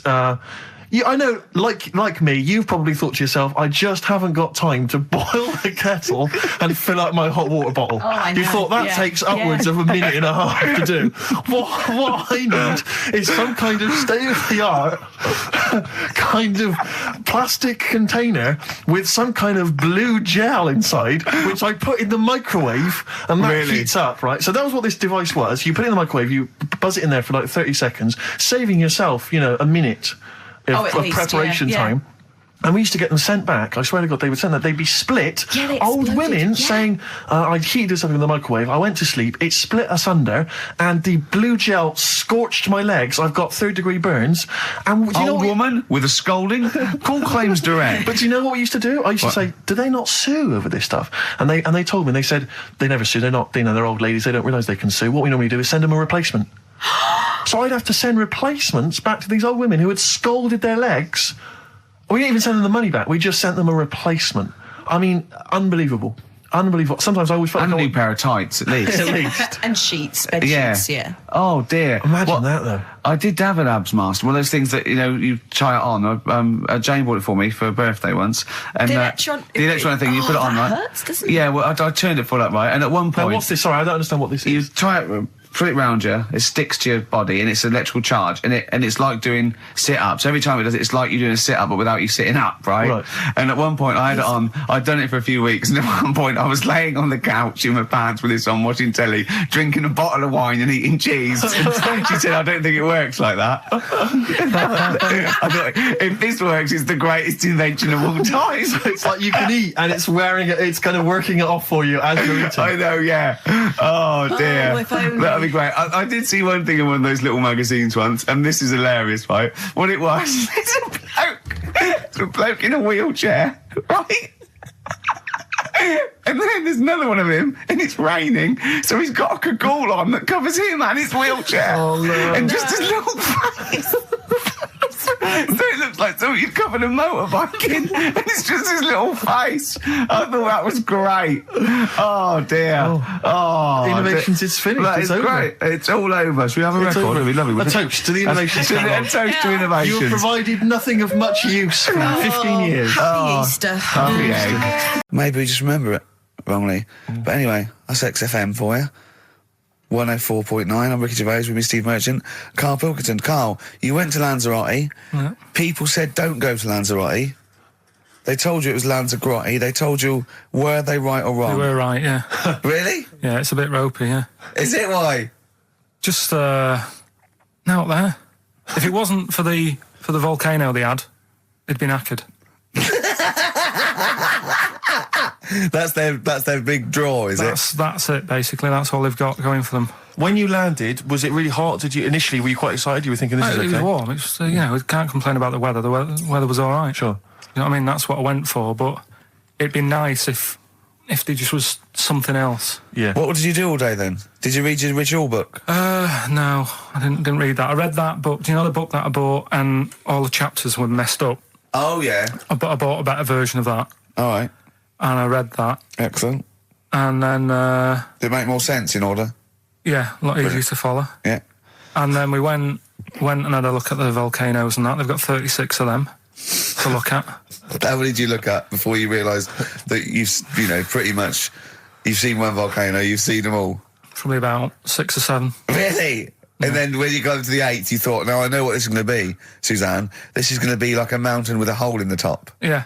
Really? But it happened years ago as well. It's like, just keep a couple, fill the rest in, tidy it up. Fill the rest in! Yeah, no, Well, getting some builders. No, seriously though. Now, what I'll do, I'll tell you as much as I know, and then you can fill me in if I'm right or wrong. And then at the end of it, we'll get to the bottom of whether we need them or not. Okay. All right. So first of all, the first thing that I found out is that they have 18 knees. That's not exactly possible. They're insects, so they have 6 legs. Yeah. And a knee is usually the junction between femur and tibia. That's sort of classic human knees and every other animal knee. So with 6 legs, you can only have 6 knees.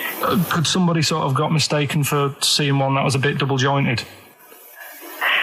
I think you're grasping at straws or something. All right. Well, we might have to come back to that one then. Okay. They can hold the breath for 40 minutes.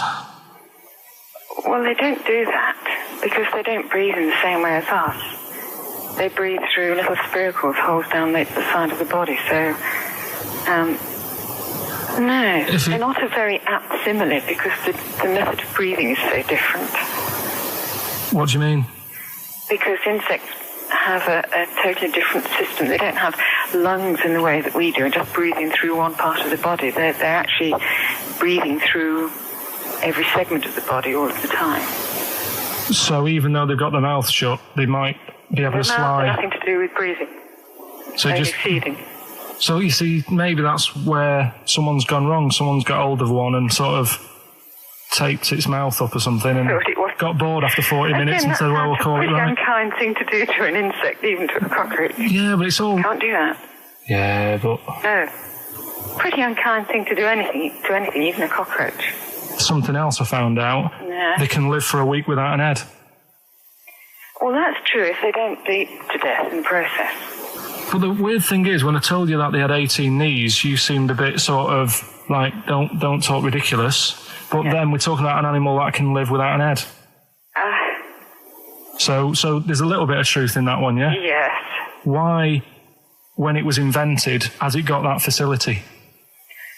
Say if someone said to humans, we could do that with humans, and, if you lose your head in some accident, it gives you a bit of time to sort of go back to your family and maybe write them a note. You won't be able to have a chat, but write them a note saying, it was my own fault, and it was nice knowing you. Oh, well, that would be a useful facility, I agree. But cockroaches are great survivors. I mean, they've been around for over 300 million years. They're one of the most primitive insects. All right. Well, I've also... is it true that they do a lot of resting? Apparently they can sort of rest for 75% of the time. Rest? Yeah, they just sit about doing nothing. It's probably true of a vast proportion of the world's fauna. I mean, maybe the 25% that they are working, they're really giving it some, so it might make up. They're probably searching out food and, they can slow down considerably. You can chill insects in the fridge and they'll become very, very quiet. You might think they're dead. Yeah, but I'm sure, if we were sat in a fridge, we'd go a bit quiet, wouldn't we, Well, you might not know much about it, of course. Yeah, but... Not quite reading the right sources. Well, I've been using the internet. I'm sure there are many useful sources that you could find there, but some of those seem to have been a little misleading to you. So you don't agree with a lot of what I've told you there? No. So cockroaches, can we get rid of them? No. So we're keeping them then? I would say so, yeah.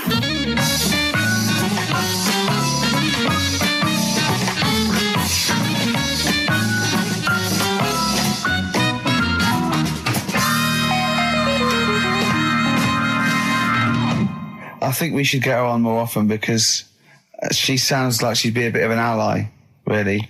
Because she knew immediately that you were talking nonsense.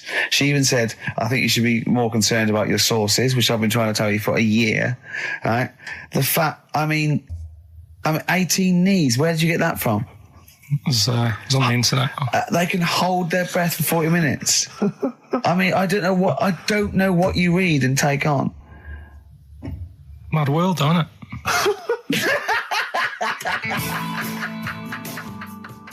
And there was also a fella in the week who said that women shouldn't be wearing trousers. Why? Because they don't look good in them. What do you think? What do you think about that? It's rubbish. Yeah. These are the only things that have caught your eye over the last couple of weeks. This is the entire news. Galileo did something with light. A French fella said women shouldn't wear trousers. See, that to me wouldn't pass as education. It's not education. I don't know where you could ever use that. I don't know when that would ever be applicable to life. I just like reading stuff that sort of reminds me of... Do you know what I mean? If I read it and it gets me thinking, I think that's a good little piece. But I mean, but surely can't you just sort of like sit near something that vibrates to keep your brain going, or shake your head every now and again? I mean, what does this do? You mean it makes you start using your brain? But what aspect of a Frenchman said women shouldn't wear trousers got your mind working? What questions were you asking? Because I thought that's a bit daft, isn't it? Right? Yeah. Okay, it ends there with me. There's nothing else. There's nowhere else for me to go on that. He closes your mind's still worrying. Yeah, go on. What do you think? Let's go through this. Oh, I wish we could download his thoughts. I know. Just watch it. Yeah. Wouldn't it be great, like a DVD? Like a cartoon. Imagine that extra footage on the Office DVD. Yeah, Karl's brain. That would be with amazing. With a commentary. Go on. Women wearing trousers and that, right? On the estate that I grew up in, on right? There was a woman about 4 houses down, right? Rough. Now, she used to wear leggings. Yeah. Now, they're a bad idea. They are a terrible idea. I agree with you there, Karl. If you're a lady of what the colour? normo persuasion... Were they pink? No, they were sort of black, but with all bits on them. Oh, right. Do you know what I mean? What, toast and just horse droppings? Yeah, go on, yeah. And she used to... she's quite a big woman. Sure. Pauline Quirk, I think, described her as. Looked like a light bulb. It is those kind of women that are attracted to leggings. Yeah, I know, yeah. They are drawn to them like a moth. Yeah. She used to wear them, and that's what I remember when I read this piece. And she used to work on one of those sex line things. Right. She used to do that. But... What, was she, an engineer? The weird thing with her was... she had big eyelids. Right. Go on. That were too big, and this is what I was thinking. What do you mean she had big eyelids? How big do eyelids have to be for you to go, they're big eyelids? What was she shoplifting with them? Would she come out of Dixon's with, like, radio stored in them? What do you mean she had big eyelids? It was another one of them popular things round our way. Do you know, like... What do you mean popular things? They go, oh, I'll tell you what, they're all the rage. Can I get some big eyelids, please? No. It was just like one of them things that people suffered with. Just big eyelids. They could hardly open their eyes. What do you mean? What do you mean? That's one of the popular things round where I grew up. People had big eyelids. They could hardly open their eyes. What does that mean? What sort of freak town were you born in? You had webbed feet people with big heads. You got women with big eyelids. What does big eyelids mean? Are you confusing her with the horse? Yeah. Did she have hooves? Look, what? Anyway, so there's this big eyelided woman with the leggings. And that's what I'm saying to you, though. That's... When I read that story with people with trousers, I went from that to a woman who used to have big eyelids. I still not the point. But then, and also the other bloke who had the eyelid problem was a mate of mine. Right. His dad had it, and same problem, massive eyelids. I don't know what that means. I don't know what that means. I used to say to my mum, I'm going round to Dave's house, and or Drew say, King, well, as you call him. That's all right, but make sure his dad doesn't take you out in the car, because he could hardly see. He had to have his head. He had to tilt his head back to keep his eyelids open. Sure. Did he have a couple of matches with him at all times? What a load of gobbledygook. This began as educating Ricky. I know, so it's like he was people thinking, with eyelids. But it's like you're supposed to make that leap as well. Yeah. If I mentioned the trousers, Ricky will probably be thinking about people with big eyelids and women wearing leggings. Play a record, Karl. I broke the rules in the week. I met up with Karl. I had lunch with him. And we were chatting and having a cup of tea. And it got onto one of Karl's favourite programmes, was the Tales of the Unexpected. Ah, of course. And all I can think is that he's probably the only person in Britain where they were unexpected. I mean, to him, when that twist came in, he'd go, gee, I can't... Yeah. Oh, God. Can't believe so it was the tree that did it. I mean, he was probably the only... And we were telling all these stories of horror, and he liked horror stories. And I told him this story, and I don't know if this had come across the way, but I told him this story. It was a short. It was a horror short. This was a film you saw, was it? Yeah. And what it was, it started off, just there'd been a car crash. You see, it's a horrendous wreck. And you saw it from the point of view of the person in the car. And he was calling for his mate, and he was going, Dave... And he sort of looked over and saw a body without a head that had been thrown. He goes, oh no, Dave. And then into the field of view came Dave, his mate, and looked at him with a look of horror. And then it sort of went black, and you realised that he was just a head, and it had been his body. Oh wow! Right? Yeah. And I said, then it came up at the end, at the executions in the French Revolution, people experienced consciousness for and he went, oh. No, he said, it wouldn't be for that long. And then he went, if it was a chicken, it would work. Imagine remaking that film, but it's two chickens in horrendous car crash. Their own fault for driving. It would work. No, he wasn't having that. Yeah. No, it was too long. I think he said, how long was this film? I went, 5 minutes. He went, no. It would work if it was a chicken. I like the way that Karl is something like, when you relate an incident like that, he's appalled and offended and annoyed by the people that made it, even though he's never seen it. Oh, he's annoyed, yeah. Do you have a favourite Tales of the Unexpected, one that you remember particularly that shook you up? Yeah, we were talking about the one on where there's some woman in prison. Have you seen that one? No, I can't remember them all. Right. This woman's in prison. Yeah. And she gets a bit friendly with the guy who takes the dead bodies out. Right. And he said, I can get you out of here. He said, what you've got to do, right? You've got to, at midnight... When you hear the bell toll, that means there's been a dead body. Yeah, there's been a dead body. So what you've got to do is go into, like, the place where all the dead bodies are, get in the first coffin on the right, and then I'll come along and carry you out, and you can run away and escape, right? So she goes, yeah, all right, then. So she hears the bell go. I'll bury you, right? And then I'll come back later and dig you up. Right. Yeah, but that's the point. It doesn't matter. It does matter. Trust me, Karl, it really matters. Okay. Listen, I don't know if I'm going to ruin this for people at home. Yeah. Can I just skip to the end? I would imagine that she gets buried and he doesn't come back, and she has to get buried alive. Better than that. So she gets in the coffin, and she's lying there for ages. She's buried. She can feel a bit of movement going on, so she's obviously, being carried somewhere, so she's thinking, this is it, I'm getting out. And she's lying there for ages and thinking, why isn't someone coming and lifting the lid off this? Do you know what I mean? Letting me get out. So she's really bored. She gets a lighter out, right? Lights it to have a look at who she's lying on. It's only the fella who said he'd help escape. Oh. How bad is that? That is... How bad is that? So it is quite important that she's buried alive then, isn't it? In retrospect, you realise that the jeopardy is that she's buried alive and can't get out. Yeah. It makes it so much worse, doesn't it, than just like lying in the morgue and going, actually, I'm getting out of here. Yeah. This isn't going to work. Look at Karl's face. Having told that, he's so pleased. His face is lit up. He's beaming like a child. A lot of the jokes. I'm already questioning his critical faculties. Yeah, exactly. And basically said that we didn't contribute much, or seemingly didn't seem to contribute much, and we couldn't sort of like ad lib or anything. We just laughed at, particularly me, laughed at Karl Pilkington, who was coming up with some, quite funny stuff. Yeah. Right? But then he does a twist on it. He goes, but the thing is, we're the puppet masters. He's a created person. We've created the persona Karl Pilkington for our own amusement. Right. He bases this on simply that we talked about... What was it we talked about? The Chinese not aging well, and he heard him talk about that on my DVD. But clearly I say, Karl, remember when you were talking about that? It's a news, or remember in the week, and so he thinks it's all scripted now. Imagine if this show was scripted. I'd be ashamed. Yeah. If this show was scripted, I would send back the BAFTAs for the actual shows we've written, and I would say... I'm having a go at Chris Campling. He's nice about our other work. He likes The Office, and he likes my stand-up and everything, and he likes the show, but he's saying... Because we're not spontaneous, we scripted this and invented Karl. So he's like, we've invented another Gareth. If we had created Karl, I would not have squandered a character that good on this poxy radio station. Absolutely. Also, does he know that we spend about 3 months on half an hour script? So how long does 2 hours of drivel? But the main thing is, as if this could be scripted, it's dreadful. It's shocking. Or maybe this is scripted.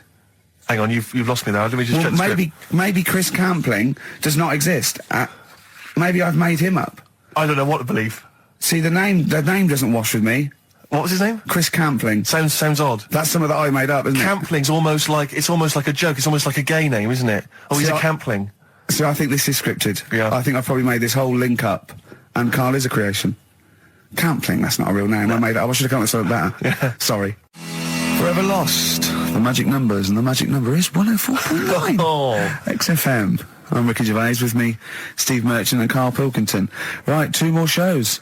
2 are off air for don't know how long. Is that 2 more including this one? Yeah, no.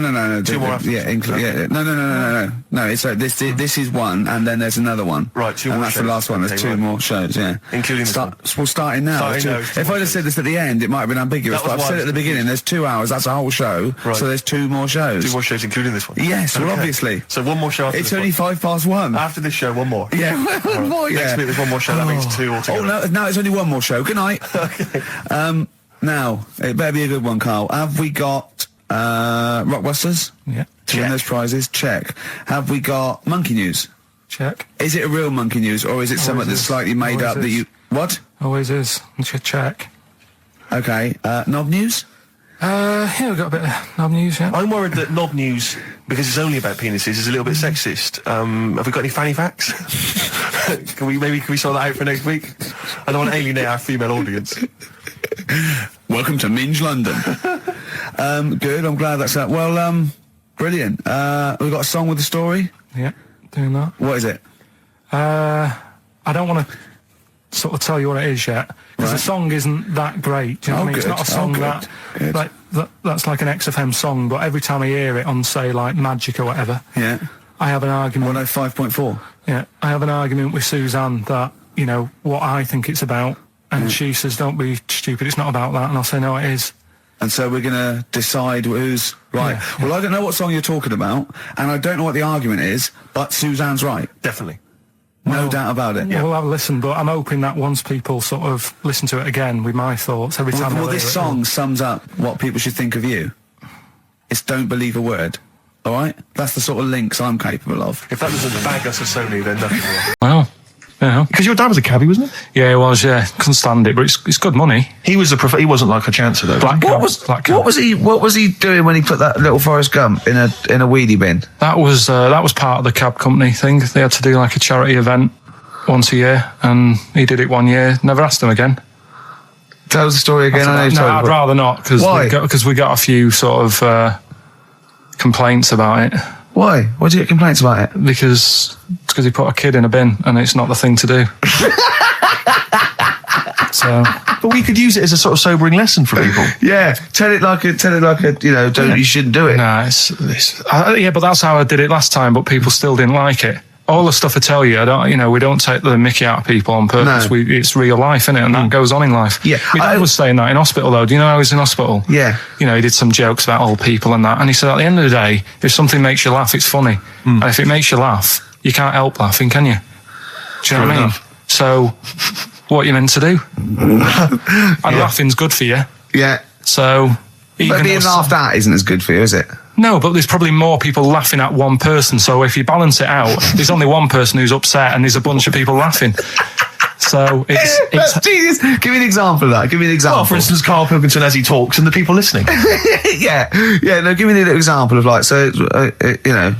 I can't because, again, that's what I'm saying. I can't tell you the story because there might be someone out there who... This person might even be listening and think, I forgot about that and you brought it all back to me then. So I'd prefer to leave it, but I think people know... Why did he put him in the bin in the first place? Because he was getting out of hand. What was he doing, though? You see, I can't explain. You can, don't be silly. I prefer to leave it, honestly. What was he doing? Was he annoying him? He was annoying my dad and the other people in the cab.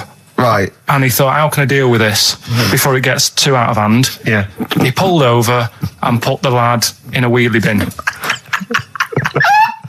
It was really light, right? We've had the parrot, right? These are things that I found. Found the parrot, right? I've told you about the dog in the car wash. Right, you didn't tell me about that. You said there's a car wash for a dog. That's all you told me. Yeah, the but parrot, you said there's a parrot. What?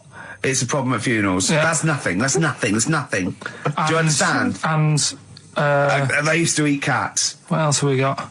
There's an elephant in India with sore feet. Why? There's an elephant in India with sore feet. I'm interested. Why? Tap dancing. Why? See, I didn't write that He's much trying down to about break it. Roy Castle's record. He's still going. Go on. What is it? Think. It's an elephant, and it was really old. It was about 76. Right. And it had sore feet because it's old, and They don't make stair and lifts the that roads big, do they? roads are bad and that. Yeah, go so they said, what are we going to do? And the town was like, oh, we're used to seeing it around. It's part of the thing, we don't want it to have sore feet. Yeah. So they got some slippers made for it. And it had like a picture of the elephant looking happy wearing some slippers. I love him. I love Karl. His world. Think of it. Where did you see this picture? That was on the internet. Right. That's a lesson, though, for any elephants listening. Don't wear stilettos to work every day because you can do your feet in. So that it's don't elephants have really bad memories? No, they have really good memories. Oh, do they? Yeah. Oh, well, that's good then. No, I just thought they'd forget where they put them. I thought there was something about elephants having bad memories and that. It goes on, where's my slippers? Yeah. I'm sure I left them by the test. So sorry, there's an elephant walking around wearing slippers? Yeah, that's in What India. kind of slippers? Those sort of old man ones with the sort of checkered round design. ones, I imagine. Yeah. Big round ones. There was that going on. And is it happening? Is it happier? I mean, does it feel more satisfying? It looked it. Did it look? How can you tell the elephants, please? What else is there? There was a woman who's had a breast insured for 150 grand. Right. Okay. Any more information there? What? Third party fire and theft? Don't know. It had a picture of her with them, out. I just thought, he should get them covered. He's done another real joke. Brilliant. That's a proper joke. He's done look at his little face. He smiles. I'd like to see you on one of the sort of TV panel games. If they could bring back sort of celebrity squares, it'd be amazing as the centre square. Oh, that would be incredible. Or on Countdown in Dictionary Corner. I imagine him in Dictionary Corner. I come up with cat. If that helps at all. Yeah. Memblent. Yeah, what does that mean, Karl? Just anything you want it to mean. What I've got, there's a dog that's got a cough in Singapore because it smokes 20 a day. Right, okay, another one. The French have tried to keep that secret for over 100 years, It was only Steve. the upper crust people. Nearly 200 years. That is a top secret. Somehow Euston Station upper crust got hold of a document left behind in an old sea chest, possibly Napoleon's, could have been Josephine's. Unfortunately, jotted it down. He's kicking himself now. Oh, Secretary, I cannot believe I left a note. If he talked like that. He did. He did that, yeah, he talked English, but in a very funny French accent. Do you remember, there was one thing that With your funny French accent. It's the Ricky Gervais Show with Steve Merchant. Thanks. You were going to tell us a little story about Just a Volvo passed my estate. test. Yeah. My parents had a big Volvo estate, and it's quite a big car to don't show drive. off. My parents didn't have a car. But I know you don't drive cars, Rick, but it's got a big car to drive if you've just passed your test. It's safe though, isn't it? It is very safe. That was the thing. Yeah. And I come from the West Country. Obviously, there's quite a lot of windy lanes. around there. You're joking, do you? They have cars there. Well, here he comes. Blimey, Karl. Learned on a tractor, automatic it was. Do you want me to tell it or not? Oh! Don't move up the accent! Oh no, I'm not a Wurzel. Go on. Go on. So I went to this party. You never got him being from the north. Not when he's telling an anecdote. He's never told an anecdote. Oh yeah, fair point. Yeah, go on. I remember once, right, an American came to our school. We were all about 13 and 14, and he was like, you had to be his friend. And there was like people vying for his attention because he was sort of like this cool American bloke, right? And, he was like good at sports, straight. He's always, it's just great. And, I remember someone saying like tube of toothpaste, and he laughed, said tube. I go, well, what is it? They said tube. It's tube, right? And people go, no, it's tube. Right? And they go, it's tube, right? And I went, I say tube. He went, and they sort of looked at me, and they just thought, you liar. That's what, no, I say, let me think. No, I say tube.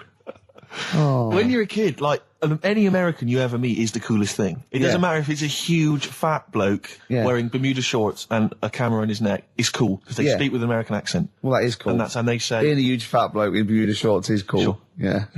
That's what you keep telling yourself. Yeah. I'm growing into that look, says Rick. Good evening, Steve. I've got something here brought in. It's just a normal soup. It's Rooster's Pride. What flavour soup's that, Steve? Oh, I know you brought that. And it's all it's a genuine article, and it's cock soup. Can I have a close look at that? Maybe there's some more humour I can draw. What, you want a closer look at my cock soup? Just a cock soup. It says here, delicious, appetising. 3 to 4 servings. You know what I'm thinking of when you're talking about the soup? I'm thinking of innuendo. I'm just thinking of a man's cock. Penises, yeah. Let me just... It's the darkness. Use Rooster's Pride cock soup as a snack with crackers or toast. Still thinking of a normal knob. An appetiser, again, or a soup base. That doesn't really work as an innuendo. No, that's disappointing. We'll work on that, though. There's an elephant in India with sore feet. Why? There's an elephant in India with sore feet. I'm interested. Why? Tap dancing? Why? I didn't write that He's much trying down to about it. break Roy Castle's record. He's still going. Go on, what is it? Think. It's an elephant, and it was really old. It was about 76. Right. And it had sore feet, because it's old, and they don't make stairs and the that big, do they? roads are bad and that. Yeah, go on. They said, what are we going to do? And the town was like, we're used to seeing it around, it's part of the thing, we don't want it to have sore feet. Yeah. So they got some slippers made for it. And it had like a picture of the elephant looking happy wearing some slippers. I love Karl, his world. Think of it, where did you see this picture? That was on the internet. Right. That's a lesson, though, for any elephants listening. Don't wear stilettos to work every day, because you can do your feet in. So that don't elephants have really bad memories? No, they have really good memories. Oh, do they? Yeah. Oh, well, that's good then. No, I just thought they'd forget where they put them. I thought there was something about elephants having bad memories and that. It goes on, where's my slippers? Yeah. I'm sure I left them by the test. So sorry, there's an elephant walking around wearing slippers? Yeah, that's in what India. Kind of slippers? Those sort of old man ones with the sort of checkers. Well, round ones, I imagine. Yeah. Big round ones. There was that going on. And is it happening? Is it happier? I mean, does it feel more satisfying? It looked it. Did it look? How can you tell the elephants, please? What else is there? There was a woman who's had a breast insured for 150 grand. Right. Okay. Any more information there? What? Third party fire and theft? Don't know. It had a picture of her with them, out.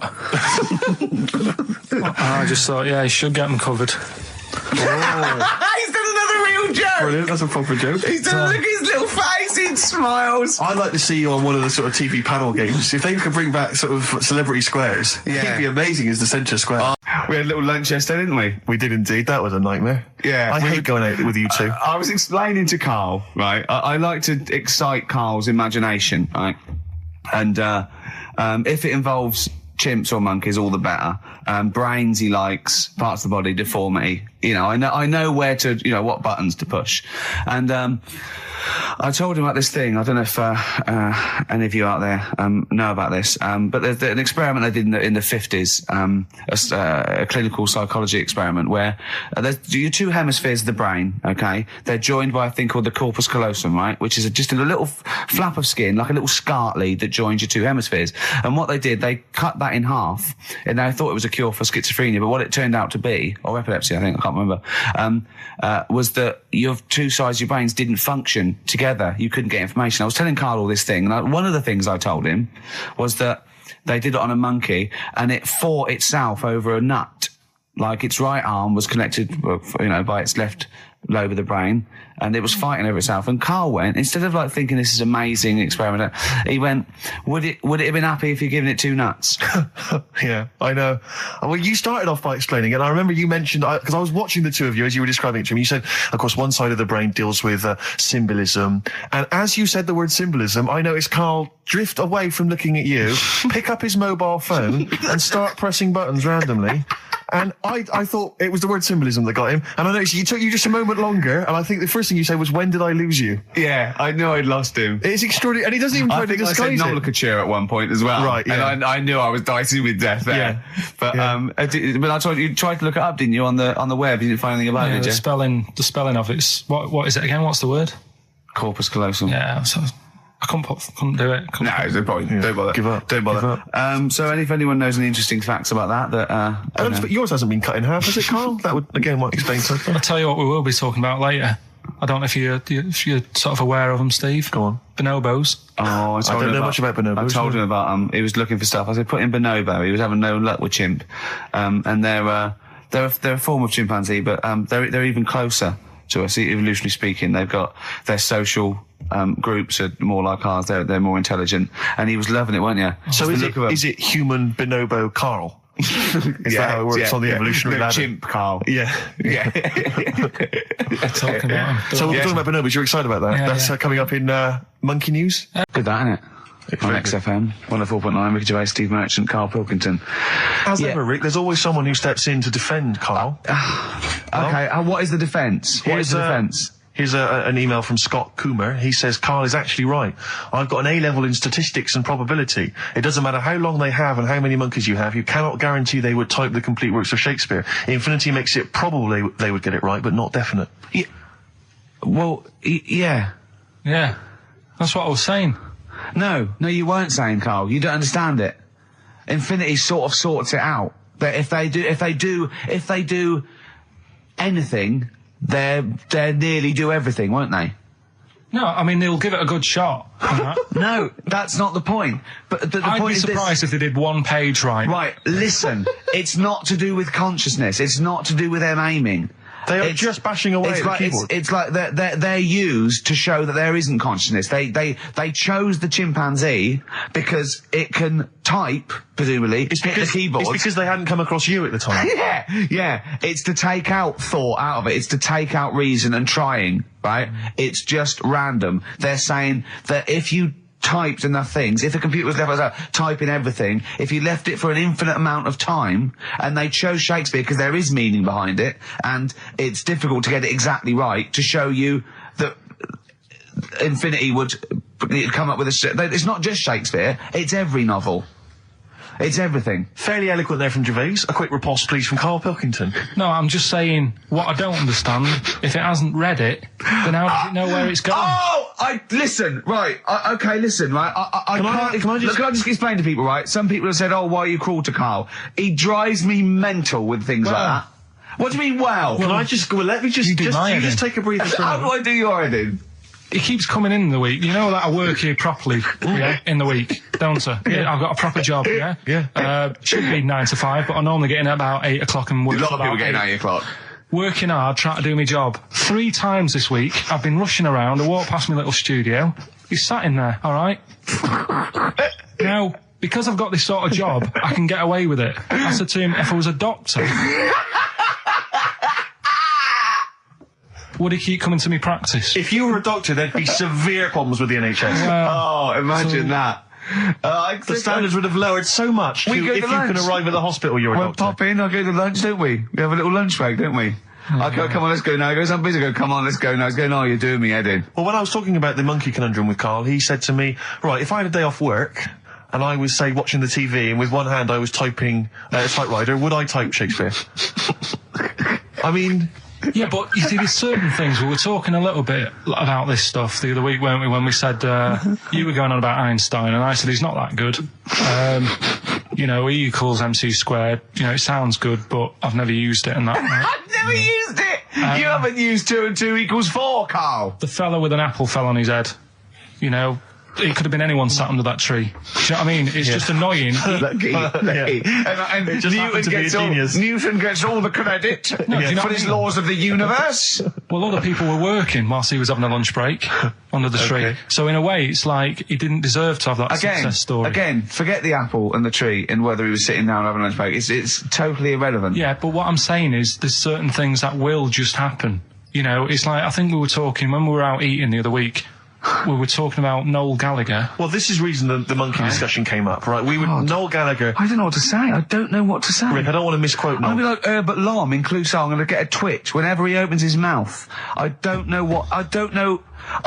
where to start with some of his statements. Well, as I say, this discussion began because we were talking about a quote that Noel Gallagher supposedly gave. Now, I don't want to misquote Gallagher, but the gist of it was that he said, had I written Wonderwall or whatever, instead of the Beatles writing Strawberry Fields or whatever, I'd be the one that was considered the great songwriter and it wouldn't be the Beatles. You know, it's just the fact that they came first that meant that they get all the credit as being the greatest band. I don't know where to start with that statement either. I mean, that's Gallagher's thing, and he's, you know, well, whatever. We know what we think of that. What was your point, Karl?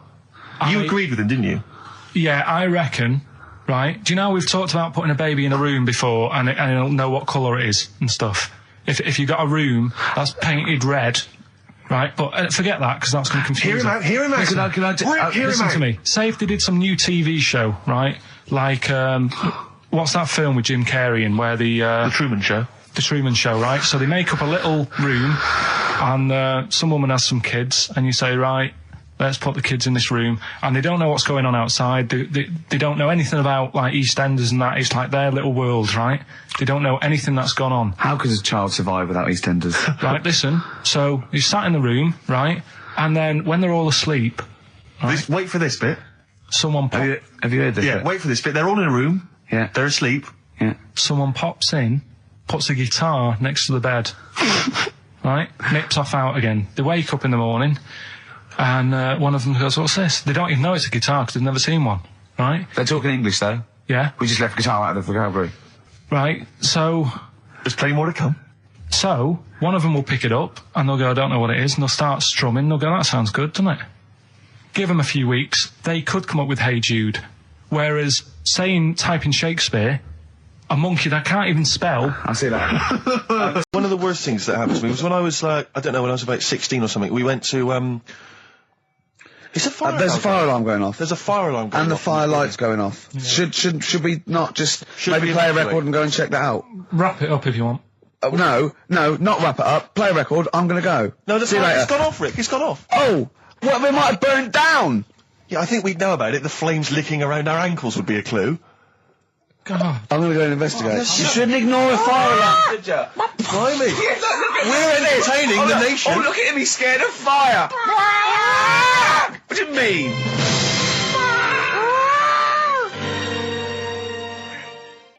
The Lars, and there she goes. It's the big one. It's what people tune in for. They probably tune in about 10 to these days. For Monkey News. With, Karl Pilkington. Can we hear the jingle? Only 4 to go.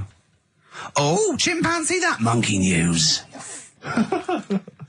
Right, this one's about it's been emailed in to me. Right.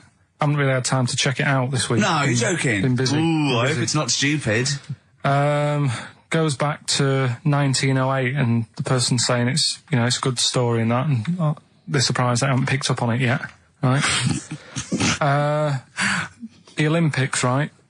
In 1908 in London. Apparently it was meant to happen in Italy, but it was cancelled. Don't know why. Right? And it happened in London. Anyway, 400 metres. Right, it was meant to... there was a fella who was going to do the run, right? And the favourite to win it was this Bulgarian guy, right? He was like a newcomer. Okay, these are a few things it cannot be. One, he injures himself, so a monkey steps in and wins. 2, he does a drugs test. It turns out that he is a monkey. So if it's either of those, right, I'm gonna go mad. So anyway, so the fella, right, this favourite, everyone's putting the money on him, thinking, yeah, he's going to do it. Is he hairy? Is this bloke hairy? So anyway, so the race happens. Yeah. And everybody's lined up, ready to run. And, everyone's saying, yeah, he's going to win, he's going to win. Then suddenly, a bit of murmuring going on, people going, oh, what's going on here? Right. He's eating a banana.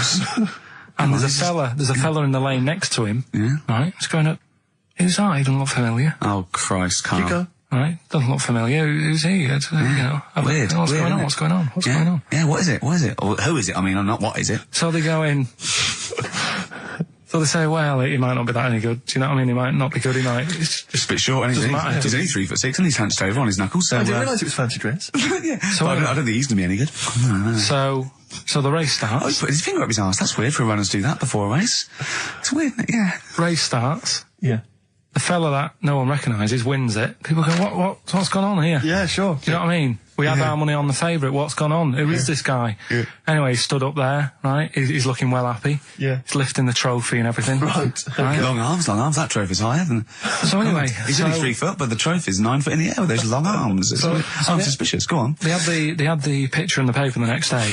Sure. And everyone's going, yeah, he was fast and everything, but... quite hairy for a run. Oh, I'll tell you what. Quite hairy for a runner, because normally they shave themselves, don't they, to make them faster. And how did he manage it? It's really hairy and that. So anyway, he wins the stuff, he walks away with a cup. The people who are in charge of the running, or like the Olympic Committee, look further into it. Turns out it was a chimp. Right, keep talking. No, don't keep talking. Shut up. This is monkey news. If you can't handle the news... It's news from 1909 and I haven't heard about a chimp winning the Olympics. Right, be quiet. What happened there then? 400 metres, right? Now the thing is... talk shit. The only thing was, Ricky, it took so long for the Olympic Committee, right, to find out that it was a monkey. It was going going manic. It went into loads of races. It was picking up loads of shut up! Right? It became a celebrity. It was doing endorsements on TV. Don't talk shit. It said he managed to win the same race 4 years later in Athens because... How did he get to Athens? But it's a joke. They're winding you up, Karl. Weird. It's not weird. Right. I do not believe it. Well, that's okay. There's only 3 of them to go then. Right, because we're probably all leaving in 4 weeks' time, and that's the end, I've got to get onto a sort of mainstream radio station, because I don't think there's any other sort of tin pot place like this, is there? No. So I'm going to clear up my act a little bit. I've got an album from the Capital Radio Library, and it's the best punk album in the world ever. So if Cap's listening, I'm just going to show that I can do a mainstream... I'm play a classic song and I'm going to announce it right and everything. So if you get a job on a decent station, you'll take me with you, will you? We're a pair. Brilliant. So, okay, here we go, right. If anyone's listening, just to show that I can do mainstream radio, okay? Well, that's all. Okay. Well, you're getting nervous. Okay. Come on. Shall I get a monkey and do it? It's alright. Okay. Well, that's about all there is time for today. You've been listening to Ricky Gervais with me, Stephen Merchant.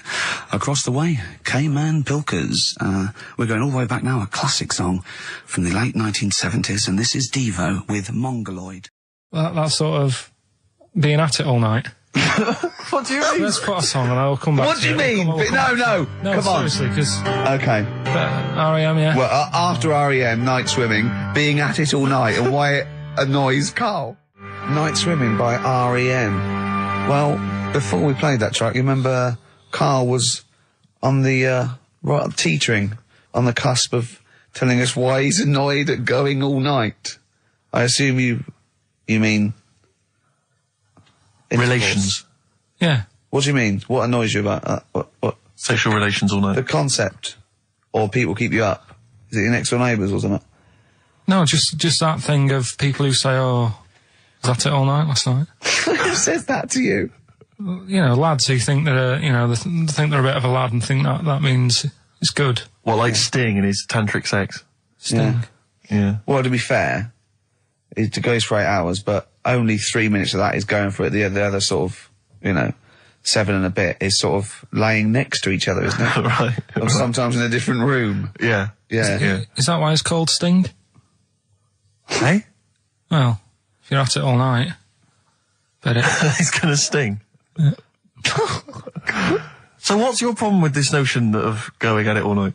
it's just that thing of, get it done right the first time. Do you know what I mean? Get it done. Yeah, get in, get out like the SAS. Once you've done it, you've done. You know what I mean? Yeah, no fanning around. No messing about. So, it's just that, isn't it? It's like, do it right the first time. Once you've washed up, right, you put the pots away, you don't dirty them again. What a lovely analogy. That's one of the great Is that what you metaphors. say to Suzanne? Come on, love. Once you've washed up. I've already washed up. You don't dirty the pots again. Go. What a romantic Ding dong. song. And, is that present day or old times? I'm talking like in the last 3 weeks. Okay. Right? Little midget, circus, really packed out show. People are loving it. Right, Steve, you're asked the same question I did, I know. So there's a little midget jumping up and down on a trampoline. What circles is this? Right? I'd pay good money to see it. So everyone's clapping and he's getting carried away. Because he can't believe they're loving it. I didn't know they'd like a little person on a trampoline, but they love me. But you know what it's like when, if there's a crowd of people sort of encouraging you to sort of go higher and stuff. Yeah. And I'm sure he knew it was getting out of hand. But he was jumping and he was coming down the road going higher and he's going really high in the air, right? So he's doing this, crowd are clapping. There's a hippo, right, just sat next to the trampoline getting ready to come on and do his act. Oh, right, I thought he was in the audience. Getting ready to do his act, Steve. Yeah. So he's a ventriloquist. What do you mean he's sitting by the trampoline waiting to do his act? Because why does he sit in the dressing room and they go, 5 minutes, Mr. Muss, 5 minutes, Mr. Muss. So anyway, right, so the hippo's there. He's getting annoyed, is he? Because the midget's He's going, how can I follow this? This is really annoying. They're going to be, no. So he's thinking, he's already done the trampoline, my pogo stick act is never going to work. Yeah, go on. So there's a hippo waiting. See, it's a great story, and I just know he embellishes it or it gets slightly wrong. Go on. So there's a midget jumping up and down. The hippo's getting annoyed. The crowd are going mad. The midget's loving it. Can't believe his luck. Although you think he probably knows he's dicing with danger. Yeah. So next thing you know, they're all saying higher. He gives it one big, heavy sort of landing on the trampoline, goes really high, but goes off at a funny angle. Oh, hypotenuse. Okay. Yeah. And sort of flies off. Hypotenuse! Sure. Flies off at a funny angle. Ooh, dear. Hippo's there, swallows him whole. Crowd are clapping, thinking that's why the hippo was waiting there. Rubbish. Rubbish. Right, that's Aqualung. Good time's gonna come, innit? Right, Karl, come on in, educating Ricky. So, don't let the cat out of the bag, that's where that comes from. Comes from a crafty butcher. Right, go on then. So the next little headline is, Wash Up With You. Wash Up With You, go on. You want to know about that? Yes. It's a survey that they did. This week. They? Yeah, some university did some survey. Brilliant. Did a world test on washing up. Yeah. And each country were given 140 pots to clean. Brits were the quickest. Yeah. Turkey were the slowest at washing up. The Turks. It's not because the little fellas that work in the kitchens with no... Is it? They can't reach. Spain were the cleanest, and the Germans were pretty good as well. So... I don't know where to start with this. Honestly, Steve, I don't know where to start with that. Look at his face. It was really light, right? We've had the parrot, right? These are things that I found the parrot, right? I've told you about the dog in the car wash. Right, you didn't tell me about that. You said there's a car wash for a dog. That's all you told me. Yeah, the but parrot, you said there's a parrot. What? It's a problem at funerals. Yeah. That's nothing. That's nothing. Do you understand? And they used to eat cats. What else have we got? Travis on XFM 104.9 on Ricky Gervais with me, Steve Merchant and Karl Pilkington. We're doing Educating Ricky. Right, final one. Come on, Karl. Right, what was it? It was, why don't they just get a diary or some paper or something to write on? Yeah. Because snappy. I couldn't think of a heading for it. It's basically, Go on. people who have tattoos have never understood it, right? That they have something put on their arm. Right, sorry. have we started the education? Is this part of it? Are you educating me? This is something that will be useful in my life that I didn't know about. Yeah. Go on then. No, it's just like they've got a machine out, right, that does tattoos. Tattoos. You come up with a design you want, and you sort of this machine scans it, and you put your arm in this thing, and you press print or whatever, and then it does the tattoo on your hand or on your arm. Like loads of little needles that follow a pattern? Yeah, the computer, basically, yeah. Is it a real tattoo? It's a proper tattoo. One. The fella said, well, as long as it goes out, it pierces the skin with a I just wondered if it's one of those kind of, those kind of... No, it must be lots of little needles or a moving needle that can go Sorry, along but it. how is this cleaned, like, in between each person? Dunno, probably, I don't know. Well, no, as long as it's only that, if it's one needle, it's just the head, isn't it? If it's one needle that moves, and does it like like loads of little... What are we gaining from a machine doing it? Just because they're not going to sort of mess it up. But hold on, how do you keep your arm still? Because your skin moves slightly. So the machine it's won't... sort of strapped to your arm. Right, and so it's spread... the fella said that the tricky thing was in all this, it was the fact that, nobody would let him test it out on anyone else, so he had to do it himself. But did it work? Because the thing is with a tattoo artist, they can see when your skin's moved and they can see what they've done and they keep wiping it and looking, whereas a machine's just got to trust itself. Yeah. So I think one needle could go wrong. If it was a lot of needles that it just came down, like, 1,000 needles that was an imprint. Yeah. But obviously I'm asking someone who hasn't delved any further than there's a machine that can give you a tattoo. That's all you've got at the moment, isn't it? Well, basically. That's all you've got? I mean, that's what I've got, because I'm not a fan of tattoos. I don't... But where did you read this again? This was... Internet? This was on the internet, yeah, it was, yeah. Okay. And I just don't understand why people do it. That's what got me attention. Because me... Sorry, what have I learned from this? That if you wanted to get one, you can get one done by a machine now. Well, you'd think it'd be Bughead, wouldn't you? What? Well, you'd think it'd be Bughead, wouldn't you? You'd think it beat... No, you'd think it'd be... Yeah. You'd think it'd be Buggered, wouldn't you? Bughead. Bughead. This can't be... If this is anything with a bug living without a head, I'm not interested. Because we've done it. All you've done is fun. Let's just do what a cat. So it is that. Do I do that one first? Which one are we doing? No, do the Bughead one. Right, well, the Bughead one. Well, we've talked a lot about animals and that, haven't we, without heads. Surprisingly, we have. I think a disproportionate amount on it. If you're a new listener, this is the first time you listen, you'd be surprised. Yeah, we've done all that. We've covered worms. The way if you cut their head off, it grows back. If you don't cut too high above its neck. We've covered the chicken, the fella who blinked. Yeah, I can't go into it again. Right, let's not go into it again.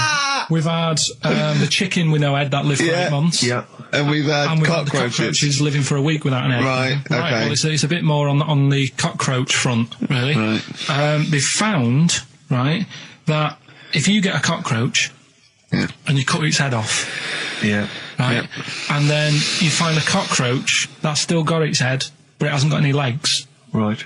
Right, it's not over for both of them, right? Because what you can do, you get the one that's got the legs, right, with no head, sort of running around. Get the one with the head, sit it on top of it, right. Get a little tube, okay, so that the fluids. So is this auntie's go out of the room? Finish. This is like Blue Peter. Let him finish. You can get this for Christmas. Right, you get a little tube. You sit that on top, so the bodily fluids are still running between the two. Right. The head of the one on the top will control the feet of the one on the bottom. Okay. What about that? Good. And will it continue to live? Yeah. Okay, you don't know that for sure, do you? That was just a question out of the blue he wasn't expecting. Well, what do you think of that? Good, yeah, it's great. Yeah, just a primitive nervous system that can, yeah. Did you expect us to be more impressed and excited by that? Did you fall off your chair when you read that? Did you literally topple off? Snowbird from Mark Heights are part of his covers album. He's so happy that the XFM listeners understand his stupid clues, and he knows it annoys me. We've got some right answers. We'll be getting out the answers just quickly, just in case someone sort of missed one of them, I'll just quickly do them, yeah? Yeah, go on. First one, there's a load of letters. There's a load of letters there asking for advice. Put them on Claire's desk. Oh, a Merry Christmas. Actually, ma'am, if you should. Oh, a Merry Christmas. And a couple of people were arguing in the supermarket. It was at the fruit Christmas, and that's veg why. counter. And that's B. Okay, we'll give those answers out shortly. Yeah. Right, here's the last clues of the year. You had, there's a load of letters there asking for advice. Put them on Claire's desk. Go that on, was no idea. F. That was for foreigner. For Rainer. I don't know what you mean. Claire Rayner. She took advice. She gave people advice. So that's a foreigner. That is shit. Right. I'm sorry. That may be Christmas. That is absolute A dark. lot of people got the right answer. I know. Yeah, well, that well, annoys me even well, more.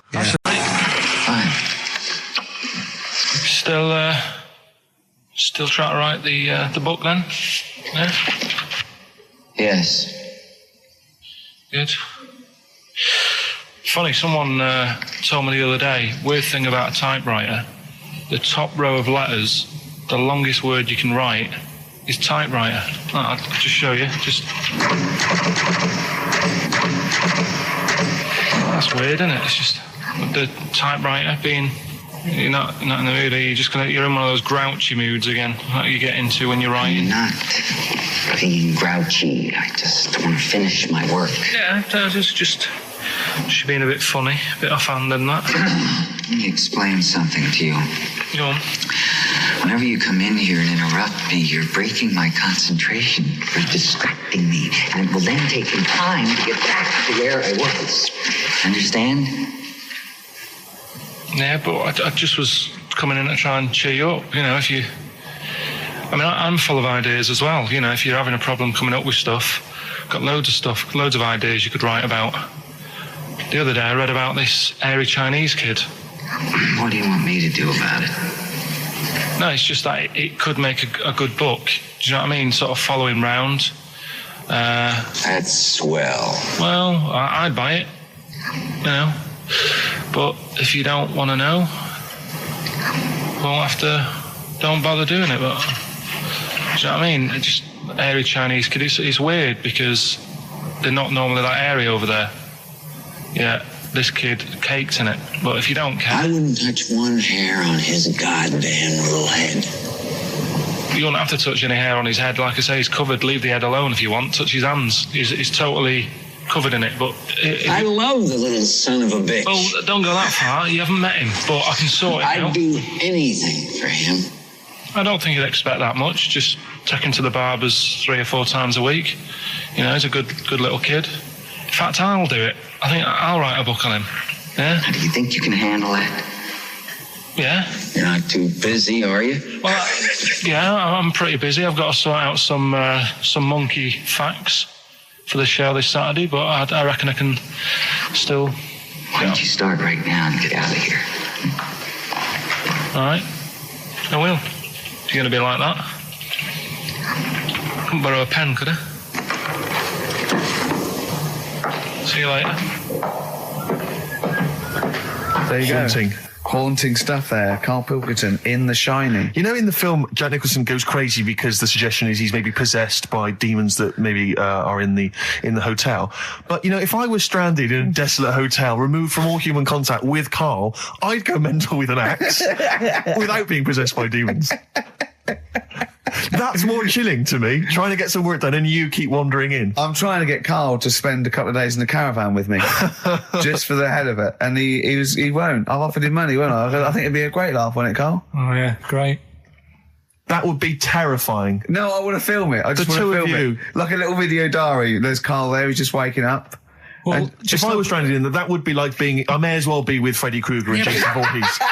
That's more scary. The thing is, Ricky doesn't mess you about as much as he messes me about. No, you see, you've given him an inch. You've given him an inch and he's taken a yard. 12:30 got in today. In 30 minutes between 12:30 and 1. The old bin lid on the head. He wanted to do that again. Yep.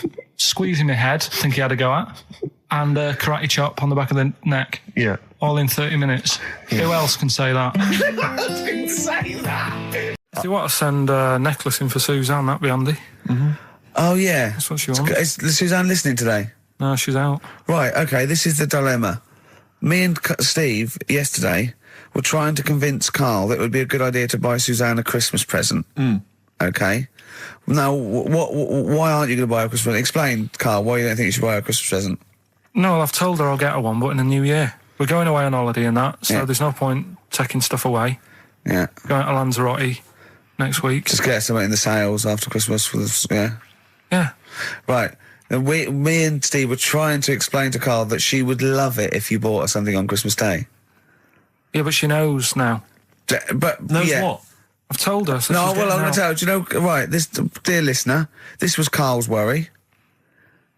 I said, I bet she's got you something. And Karl was worried in case he got her something and she hadn't got him something. Yeah, he'd be livid. He didn't want to be down.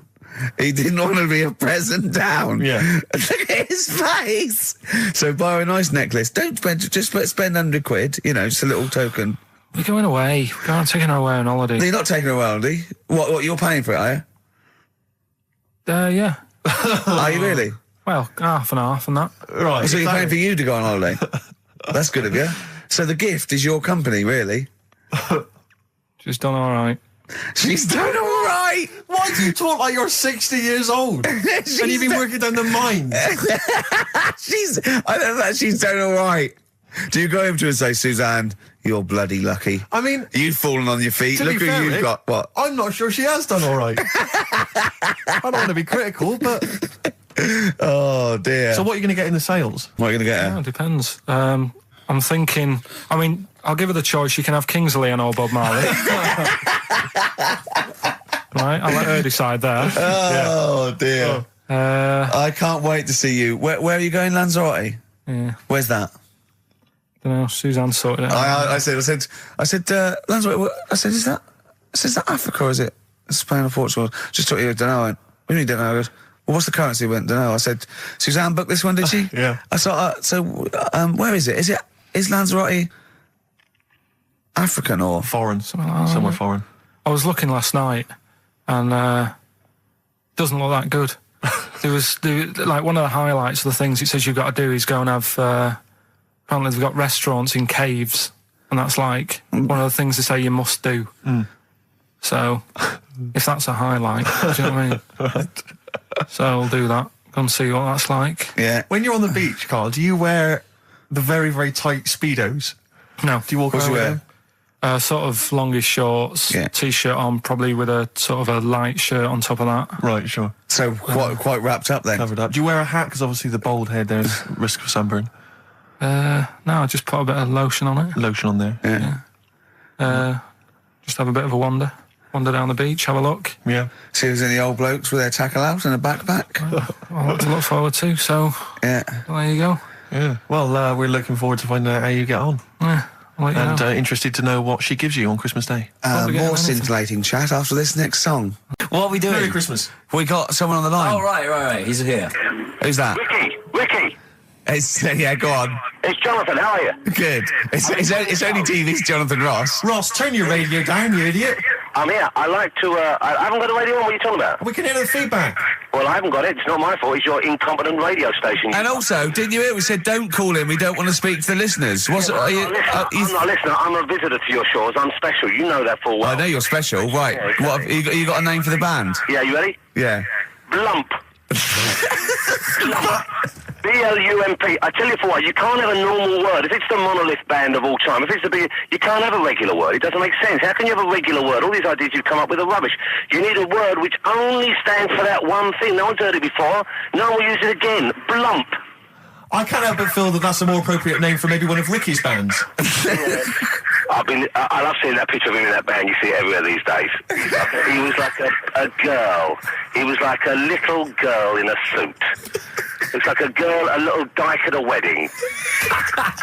What was that? That's got to be the kettle calling the pot black, surely. Yeah, I've always looked nothing but 100% heterosexual. We're not sure about. There's not anything wrong with it. I know that, but look at you. I actually had to get that in. There's not anything wrong with it. I'm Jonathan Ross. Oh, dear. I was thinking the other day, right? Oh, yeah? The Comedy Awards. Yes, sir. You didn't half say some awful things about poor celebrities, poor has-been celebrities with coke addictions and fat lips and faces that where surgery's gone wrong and everything. And when they're on the show, they're going, "Oh, you look lovely." Yeah, I'm nice so to good. well, I'm nice to them to their face, but obviously when I'm not with them, I like to let my true feelings be known. What's wrong with that? That's how everyone. Well, I'll tell you what, you can get anything off your chest you want on this show. Any celebrities you want to talk about? There's no one listening. Yeah, it's just between me and you. A lot of people listen. They listen to my show, and after they've had a few hours of good laughs, they like something bland to just cool them down afterwards. So they flip over. We know this happens. Did you mention my DVD on your radio show? You know what? I forgot to mention it. Christ! I mention it. I meant to mention by the office, but I forgot to mention it. And then I thought afterwards, it's not like he needs the cash, is it? It's not like he needs it. It's not like it is, but he's probably earned more money in a short space. You're like a lottery winner, and you've got about as much taste. You're like one of those burglars who's won the lottery. I am. I'm dressed like an Albanian window cleaner at the moment. Burglar from Reading who won the lottery, and now he's fritting it away on what? I do feel sorry for my neighbours. I've moved into a really nice place. I feel like it's the hillbillies. No, it's nice he's moved in though, because it's nice. He's given them something to sort of talk about behind your back. You've united the whole block. Right, go and play with some Japanese wind-up toys now. I'm going home to play Mario Double Dash with my son. It's going to be a good afternoon. I phoned you once after I finished my show. It's about 5 minutes past 3. Yeah. And I don't mind if you I said, how you doing? You went, it's brilliant. You said, this is what you said. You went, everyone's out. Jane's taking the kids out. I've already masturbated twice, and I'm playing with a new Japanese toy. I'm masturbating now. R for rabbit, right? So anyway, my dad says, yeah, well, we can get in there for free. Of course he did. Clever. Right? So we parked up on this little country lane, right? No one about. We walked How much down. did it go in? Like £2? About £3 each. Yeah. But he said, well, yeah, but if you don't have to pay, do you know what I mean? You enjoy it even more, don't you, when you're walking about and you think, I've got this £3 in my pocket, no one's having it. Yeah. Right? No, looking over for a bloke with a peak hat saying, can I see your ticket, please? I wouldn't enjoy it more, no. Go on. Yeah, but you don't worry about it, do you? You got a bit of money now then, Rick. You've changed. So anyway, so we had to walk across about 4 fields. For £3. Right. And what happened was, we're walking through all these fields and what have you, big grass and muddy bits and all that, 'cause it'd been raining, and climbing over fences and stuff. And we're in this field, right? And I look to my right, and there's about 30 cows all staring at us, right? And Suzanne started to panic a bit. She said, we shouldn't be here. Dad says, of course we can. We're allowed to go wherever we want. All this land, it's ramblers' rights and all that stuff. Yeah. And you can take a cow if you want, unattended. Serves him right for leaving him in the field unattended. I'm having one. I keep us fed for a week. Anyway, these cows start surrounding us. Surrounding us. Oh, brilliant. Oh, no. Face off. And Suzanne's panicking, going, this isn't right. We're not going to make it to the fence in time. They're moving faster than us, and he started sort of running a bit. Wow. And it's like some kind of bovine West Side Story. A gang of cows coming at you. Don't worry about it and stuff. But my dad had to sort of stand there and wave a stick at him. Of course. And we got away, but Suzanne was having a bit of a sweat on. Got away. Saying, we could have got killed. Sure. And my dad saying, no, it never happens. And I just wondered if it does, if there's a risk of... Yeah, it is rare, but there's been a couple of cases of being trampled by cows. They're not aggressive. They sort of run through you. Well, they're aggressive if they've got a calf. They have kids. What? You had kids with them. Kids, yeah. That's goats you're thinking of. Yeah. Maybe they were trying to sneak into the gnome thing, and they were worried that if too many people did it, they bought some cows, we can just sneak in. They were trying, no one's expecting cows. And the cows were going, walk upright like a human. Don't walk upright. They thought you'd blow their cover. Yeah. Yeah, people have been killed by cows before. Yeah, that was like the highlight. I used to sell mackerel. Did you? Yeah, I had a pet magpie. Did you? Called Maggie. Oh, pet magpie. You mean you captured it and didn't let it go away? Yeah. Can't have a pet magpie. But then it got really vicious. I mean... Well, it was right, it let me go. What do you keep it in, a rabbit hutch? No, it flew around, but it used to just come to me all the time, but then it started pecking my head and stuff. That's not a pet magpie. That's a bird in the garden. No, but I could actually... I could hold it and stuff. It wasn't scared of me, and it knew it was me. It used to come down from, the top It hated you. That's why it wanted to peck you. Is that... And the other thing... I always remember being younger and like walking through the woods to school with my mum, and like, I was chasing a butterfly, and she said, "Oh, don't do that, Karl." And I said, "Why?" She said, "Because they only live a day." I said, "Oh, all right, I'll get a dead one in the morning." That's genius. That's great. That's quick thinking, isn't it? Oh, that's sweet. Let's play some. Oh. He always puts in a curveball. You tell him something, and the question comes back that you never could have expected. When I told him that story about the monkey who'd run away because he had an argument with his father, he said, "What was it about?" No one in the world thinks that. No one in the world would ask that question. The leech thing. You know how you said, show the leech the way to its better food, whatever it's eating or whatever, in the maze, right? Yeah. It makes its way, right? It eats the cheese or whatever. Blood, right? And then you give it... Everything's a cartoon with Karl as well, isn't it? Everything is a cartoon. It's a leech with a little hat and a little baby bell at one end. But what happens if you got another one and move the bit of blood, right? So, feed those two leeches to one, then is it going to get confused, or... Do you know what I mean? Which way will it go if it's eaten two leeches that have done two different ways? Yeah. Is it sort of stressed out? I don't know. It probably knows both routes. It probably goes, well, there's one over here. Oh, there's one over here as well. I'm happy. I've had two for the price of one. Right, and I'm full of leeches. Then what's the best that can happen for? What are you talking about? What do you want out of me? Because I'm just saying, if by doing that, they can go, right, we can do this. We're humans. What do you mean? What do you mean in the name of Christ? What do you mean? All I'm saying is, what's the point in doing it? What do you mean? If you could do it with humans, I'd say... What? Right, Karl, think about what you're saying, man. Yeah, I'm saying... If you could do it with humans, do what with humans? Say if Einstein, right, didn't do all that maths that he did, right? Say if he got to E equals and then he died. Squash his brain, give it to someone else, say, right, eat that. And they go, right, it's E equals MC squared, isn't it? What I'm saying is... But they wouldn't. They'd go, E equals... Oh. Wouldn't they? If it was chemical memory, they go, oh, E equals... Oh, yeah, same as Einstein said. Yeah, I just ate his brain. What am I saying? What have you made? Karl, think what you're saying. It's unbelievable.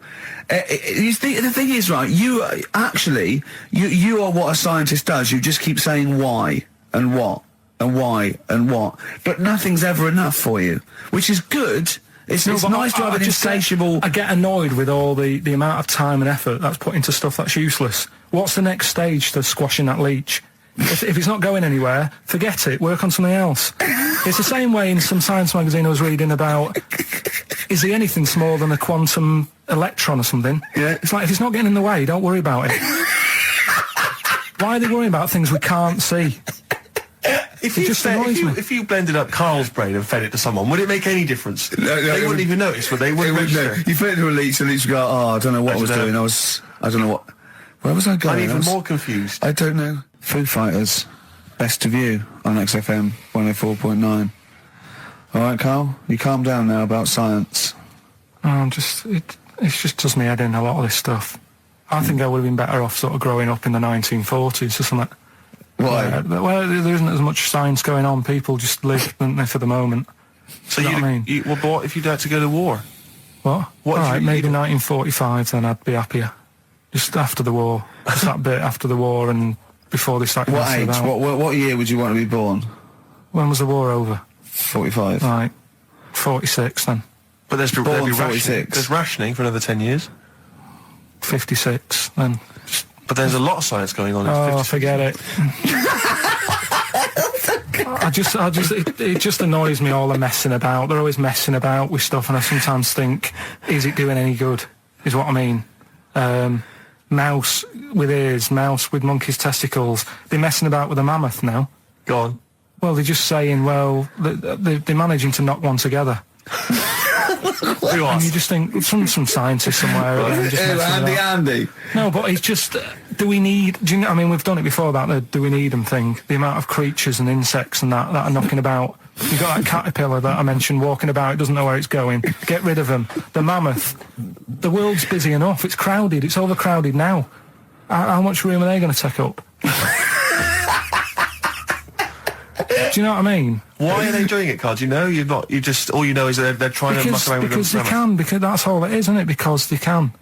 They're messing about. Someone's being paid to do stuff. What else are we here for? If not to try stuff out. What else are we here for? What do you mean? Well, what are we here for? Just to enjoy life, isn't it? Well, some scientists enjoy knocking a mammoth together. No, but don't worry about the mammoth. It died out. Maybe it died out for a reason. Why didn't Noah save it if it was important? Because Noah, what do you mean? Noah's not true, is it? Well, I don't know. There might have been some truth in it. What truth in it? That he put 2 of every animal that existed into an ark. How big was this then? Why didn't they eat each other? Yeah, I know. I'm not saying. Imagine the noise, Karl. Yeah. No, trying to get a bit of kit there. There's points to that where I go, that didn't happen, because where could he have been where there was a hamster and an elephant and a crocodile? Where was he? Do you know what I mean? But none of it's true. What bit do you believe? What do you mean? It got a bit wet.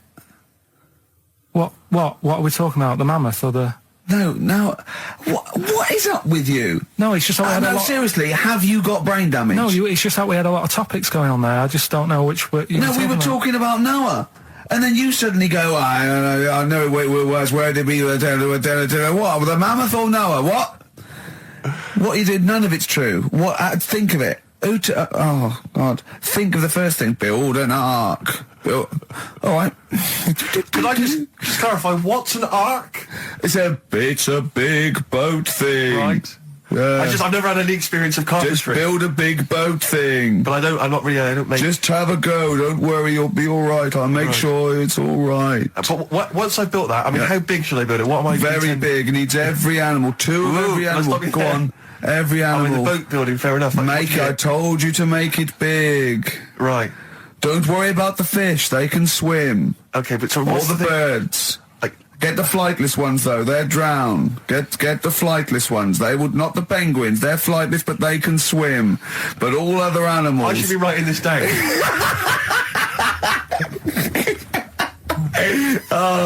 Why? I mean, wouldn't you have took that opportunity to go, right, forget the, whatever.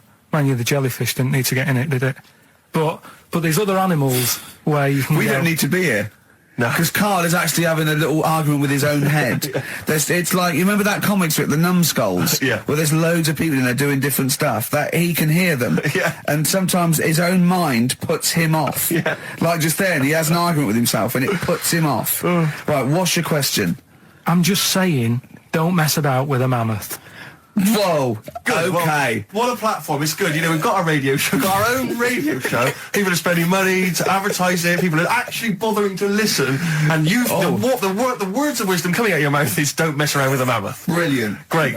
No, but just going back to... You sound just like Bob Geldof. Oh, I can't be bothered with this. He's trying to say... What can't you be bothered with? Just because I think I've got a good point. What? Don't mess around with a mammoth? That's not a point. Don't put your daughter on the stage, Missing Roy. What are you talking about? It's just that I think there's too many animals knocking about. Well, have I ever... This is probably the most embarrassing of those entrance stories. Yeah. I was down in South London once, went down to some party that was taking place in some kind of swanky bar, where there was a doorman on the front and a charge. I think it was something mental, like £10 to go in. It was crazy. It was ludicrous. I don't know what I was doing down there. And I was in the queue. We'll establish what you mean by swanky later, because that could be... it was a posh place. Was it? And so there's a queue outside, and there was one of these doormen who thought it was like kind of Studio 54. He was like sort of, choosing people who could come in. Yeah, you two come in now. And I've been there for ages, obviously. I was on my own because I got there late. And clogs. Exactly. I've dressed up for this. And there were these 2 girls next to me. I'm thinking, if I'm in a queue, I've told you before, if I'm in a queue and if I'm stuck with 2 girls, I'm thinking, what a great opportunity, use the old merchant charm. Yeah. And so I'm there, and I'm sort of thinking, I kind of give them a nod or whatever, a wink. Yeah. They're loving it. Yeah. They moved to the back. They're putty in my hands, really, because you can imagine. Yeah. And I thought, well, to really seal this off, I'll get us in. Like, I'll sort of skip the queue. So the guy sort of coming along, he's picking people off, the doorman, and I just grabbed him. like that. And I said it so everyone could hear. Right? And I thought this was brilliant. I said to him, how much is it? He went, 10 quid. I went, I'll give you 7. That was my bribe. I'll give you 7. That's the whole £3. No, that can't be right. No. He must have said a £5, and I said, I'll give you 7. Yeah. That makes more sense, doesn't it? That's giving him a £2 incentive. A £2 incentive. That's it. I'll give you 7, you can make up the 10. Exactly. You can, if you let me in, you can put in 3 yourself, mate. That never works, does it? He said to me, I can't be bothered, I'm just gonna have a kip, I think. I'm so tired. Was it percentages that put you off? That frazzled me initially. I mean, it's a funny anecdote when you're giving him £2. Yeah. It's even funnier when you're getting him when to he's put up paying stuff. me as well. Oh, I love it. Right, we're gonna play a record, then we're really gonna concentrate. XFM 104.9, Ricky Gervais Show. Steve Merchant's also involved. Go to bed now. Oh. We'll start off with the Mr. Freeze. Tell Steve the story of Mr. Freeze. This is the first time he nearly died. This is the most serious of the lot, really. So, what it was, do you know, like, don't know if your mum and dad did the same thing, but like they do the weekly shopping on like a Friday. Yeah. So when you got to Thursday, there wouldn't be much stuff left in the cupboard. It'd just be like, you know, your Jacob's crackers and stuff like that. So when they'd been to the supermarket and they came back, I was like, you know, what's that saying? Like a pig in. You know, I loved it. It was like loads of food coming in, loads of biscuits. What is that saying? He nearly said pig in shit. Right. Is that the saying? Yeah. Right. So yeah, all this food comes in. Thank God he didn't. Otherwise he'd have been in trouble. That's true enough. Because he's culpable for our actions because he's the producer. So technically, that twat's in charge. Go on. Right, so anyway, there's loads of food, and I'm like, oh yeah, look at this, and chocolate biscuits, and, you know, penguins and stuff. Bacon. And bacon. Just in case, you never know. So anyway, my mum and dad's putting the food away. Me and our kid are like, he's already grabbed something, gone back upstairs. It's like feral children. it's like a quest for fire. And then they were running upstairs. What did he just sit under the bed, gnawing at some sort of pig's trotter? So I saw, do you remember Mr. Freeze Pops? I do, yeah. So they're kind of like popsicles, icicles. Yeah, but really long, like a foot long, right? Yeah. So I thought, I'll have one of them. So I grabbed it. Went for the nutritious stuff first. Absolutely. And like my mum and dad are putting the stuff away and what have you. And I rip it open and knock it back. Right, straight away, just right back like Swallow that. Swallow it, yeah. But it went down the wrong way, right? What, down your shirt? So I was like, oh God, I can't breathe. And my mum and dad didn't even know what I'd ate. Do you know what I mean? I ate it so quick. Yeah. And I'm sort of tapping my mum on the back, going, and she's going, oh God, you know, he's choking again, because I was always choking. If it was one thing, I don't know if I've got like a small throat, but I mean, even Ricky knows I can't drink that much, can I? Yeah. Do you know, or eat pebbles. I'm not a quick drinker. I'd always, I think I'm scared of like swallowing stuff. Yeah. And it was like bottle tops and mint imperials and stuff. I was always choking on stuff. Oh, jeez. So anyway, she's going, oh God, what's he picked up on it now? Drop it. So, hit his nose with a stick. So I was going, I'm choking. At this point, my dad had I think he'd put his share away, you know, his food away, and he'd gone. His share, I love it. Yeah. He'd gone to watch like Winner Takes All or whatever in a lounge, and I was in the kitchen, and I was starting to I didn't care anymore. Do you know what I mean? I just got to that point where I wasn't struggling anymore. You just thought, I'm done for. I just was like falling to the ground. And my mum's going, you know, get in here, I think it's serious. And my dad comes in and sort of starts shouting at me, saying that's what you get for being greedy. He didn't even know what I'd eaten. Well, it was the moment to teach you a lesson, certainly. So he's there like that, and my mum's going, oh, look at him. And my lips were going purple, and my eyes were rolling into the back of my head. You look like Marilyn Manson. And so anyway, she grabbed me from behind and did that fireman thing. The Heimlich manoeuvre. Yeah. And, you know, winded me. And it came up, and I was all right. What, the whole popsicle came flying back out? You see, that's what I don't understand, because there was nothing there. No, just a little bit. No, it swells up, doesn't it? Because it irritated it, so it went down this sort of like your epiglottis. It went down the wrong way, like it went into your air canal instead of your throat, and it sort of spasms, and that's the fear. You just got to calm it down and relax. So in time, I would have been all right. Yeah, anyway. you don't. Well, no, you might have. So that's so that's hang on. one. No. But the weird thing is, for 3 days after that, I felt like a sort of a special person. I went to school. I'm saying nothing. I did full days. A special needs person. Yeah. I went to school the next 3 days after that. I didn't wag it or anything. I did full days. I love that. 3 days, turn over. Exactly. After 3 days, you thought, screw it. Yeah, did a quick history exam. Right, next one. Weird. That's popsicle. That's popsicle hell, we'll call that. Right. Can I do a little psychological test on you? On me? Yeah. Okay. It's brilliant, this. Someone emailed it in. Brilliant. Right. Little story with a question at the end. Okay. Right. This is going to be so annoying. No, it's not, honestly. Well, it is, because you're going to think it's science and it's going to be trite. Right, well... Go on. Right, little story first, right? There's this funeral, right? And this girl was at a funeral. Same funeral? Yeah. Right. It was a mother's funeral. Oh, yeah. Right? She met this fella who she didn't know, right? But she thought this fella who she met was amazing. She didn't know him, right? But she thought he was brilliant, right? Like a dream fella. Right. And she fell in love with him, right? But never asked for his number, his phone number, right? And she couldn't find him. Now, a few days later, the girl killed her own sister, right? Yes. Question is, why did she do that? Okay, well, it's one of those stupid things then, isn't it? So it's not logic, it's what am I thinking? No, it's not. Seriously, it's a proper real mental logic. test.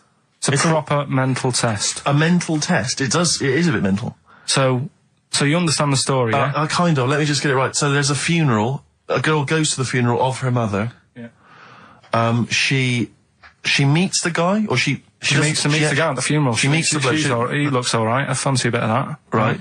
Has a chat with him. Yeah.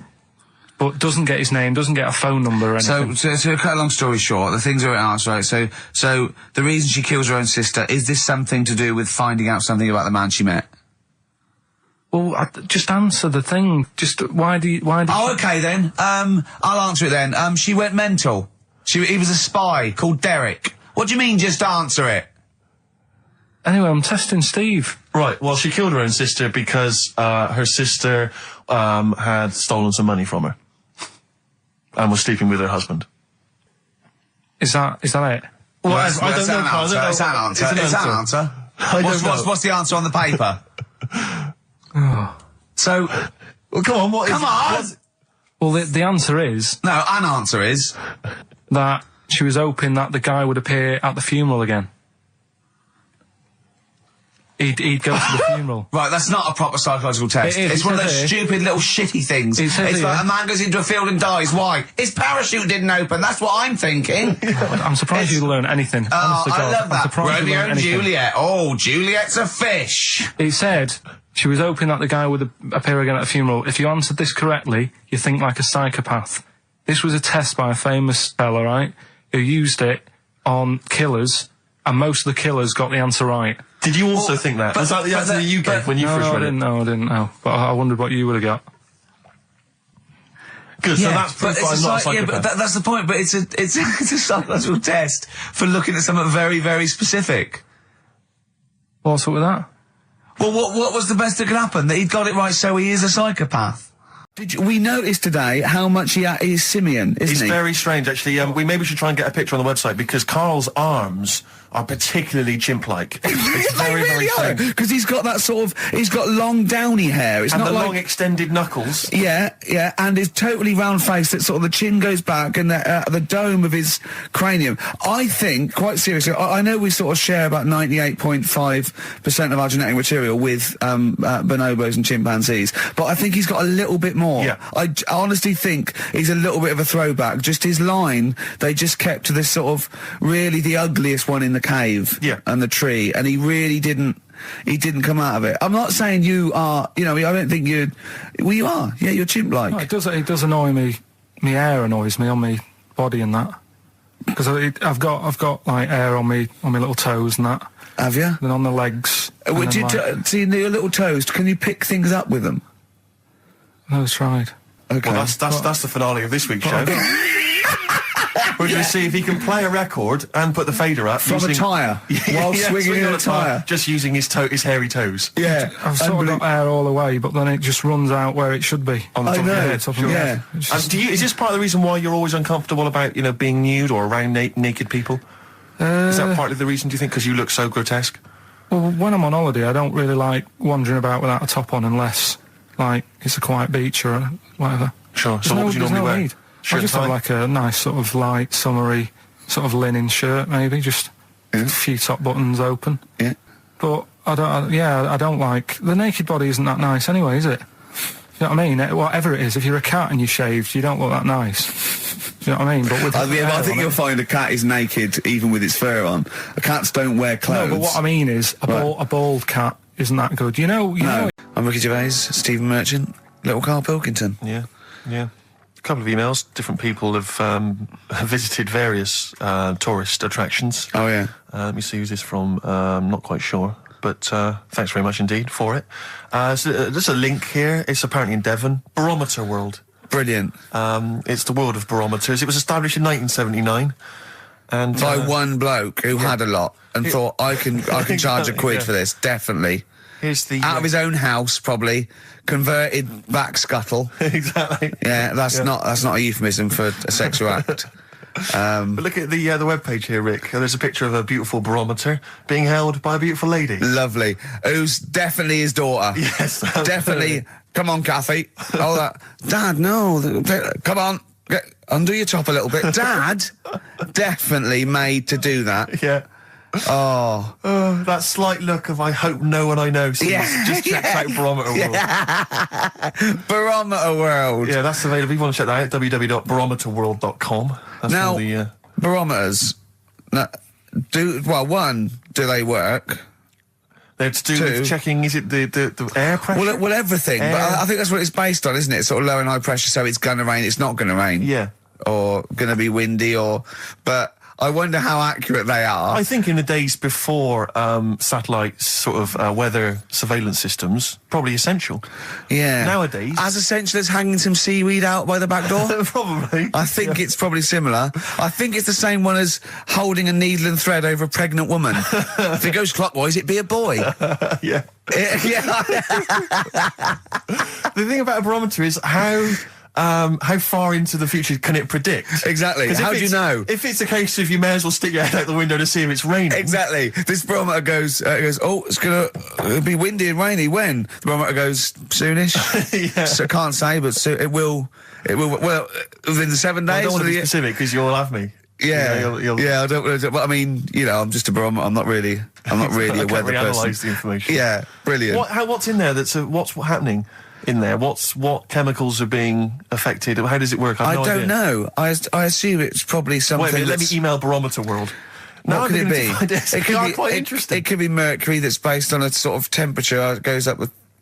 Oh no, it's not temperature, is it, barometer? It's pressure. So it's probably just very fine. It's like a fine, very, very fine needle, isn't it? Karl Pilkington. Tell us about this monkey, Karl. You're going to love this one, Steve, right? So last week we were talking about how, like, a lad left his family because there was problems at home and that. He went and lived in the wood. He got airy. Right? No. Leave it there, Rick. We haven't got time to go into it. So that's what happened. And that's what happened. He lived with the monkeys. He went airy. That's what happened. Looked into some other stuff about, like, airy kids and all that. Yeah. Came across this story about a bloke, right, who worked in a zoo. Oh dear. Right. So trouble's brewing. Loving his job and that, but it's quite a lonely sort of job because you don't see many people. You're just dealing with animals all the time, right? So anyway, he gets a bit pally with a monkey because it's the closest thing to a human. Well, that ape is. Right. Yeah, but you can't really go that close to apes. Well, what do you mean? What type was it? Just let him tell the story. Was it a chimpanzee? I reckon it was a chimp. Yeah. Yeah, you don't even know. So it's a chimp. It was a chimp. Yeah, but it doesn't matter, does it? So he gets pally with him. Right. So he gets pally with him. They go on holiday together? Well, no. I mean, it starts off just checking each other out and probably sharing lunch and that together. Yeah. Right. Anyway, this goes on for a while. They're getting on well and that, and then after a while, right, the monkey starts sort of imitating him a bit more and sort of walking upright. Oh God. Yeah. Right. So he thinks, oh, that's a bit weird. Anyway, they get on really better and what have you. So he thinks, he could live at home with me, because we're getting on the storm, right?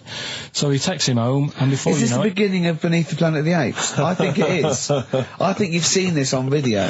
I'm worried, because he's already imitating him when they're moving in together. I'm thinking it's maybe a bit like Single White Female. Single White Zookeeper. Oh, brilliant. Right, so anyway, so it's moving in, and it's getting used to sort of the normal human life. It's having a cup of tea in the morning. Yeah, PG tips. It finishes the day off with a Finishes the day off with what? He doesn't have to move a piano at one point, does he? Finishes the day off with a little brandy? Yeah. He pours himself a... Is he wearing a smoking jacket? Yeah, I'll tell you what, Carl, you're a maniac, mate. No, this is why it attracted me. It's amazing, right? So he's having his brandy and that, loving his life. Next thing you know, he sort of, I don't know if he loses it or he gets shaved, but the top half of his body is hairless. Right? Apart from his head. Right, so he's got a nice... So it's the opposite of the kid. Well, no, yeah. This is what I'm saying. That would happen. Right. Well, hang on, but so you don't know if he was shaved or if it's... How did it say, then the hairless... What? I'll bring it in for you, the story, and then you can see if I've gone wrong. Keep going. Anyway, so this is going on, and he's having a great life. Then the zookeeper starts getting a bit annoyed because he's having a better life than the zookeeper. The zookeeper's in the zoo. This is such So the zookeeper's still got to do a day's work. The monkey's at home, he's partying. Well, it gets to a point when he says there's no point you coming in to the zoo, because the whole reason of you being there was because you're being kept there. Right. And he didn't want to bring the memories back, so he said, you stay at home. So you're talking such... Just let him finish. God, I don't know if I can sit here and listen to this drivel. I'm fascinated. It's nearly over anyway, right? It sounds extraordinary, Carl. So he's walking up, right? He's having a tea in the morning, finishing the day off with brandy. Gets a bit out of hand, only tries it on with the zookeeper's wife.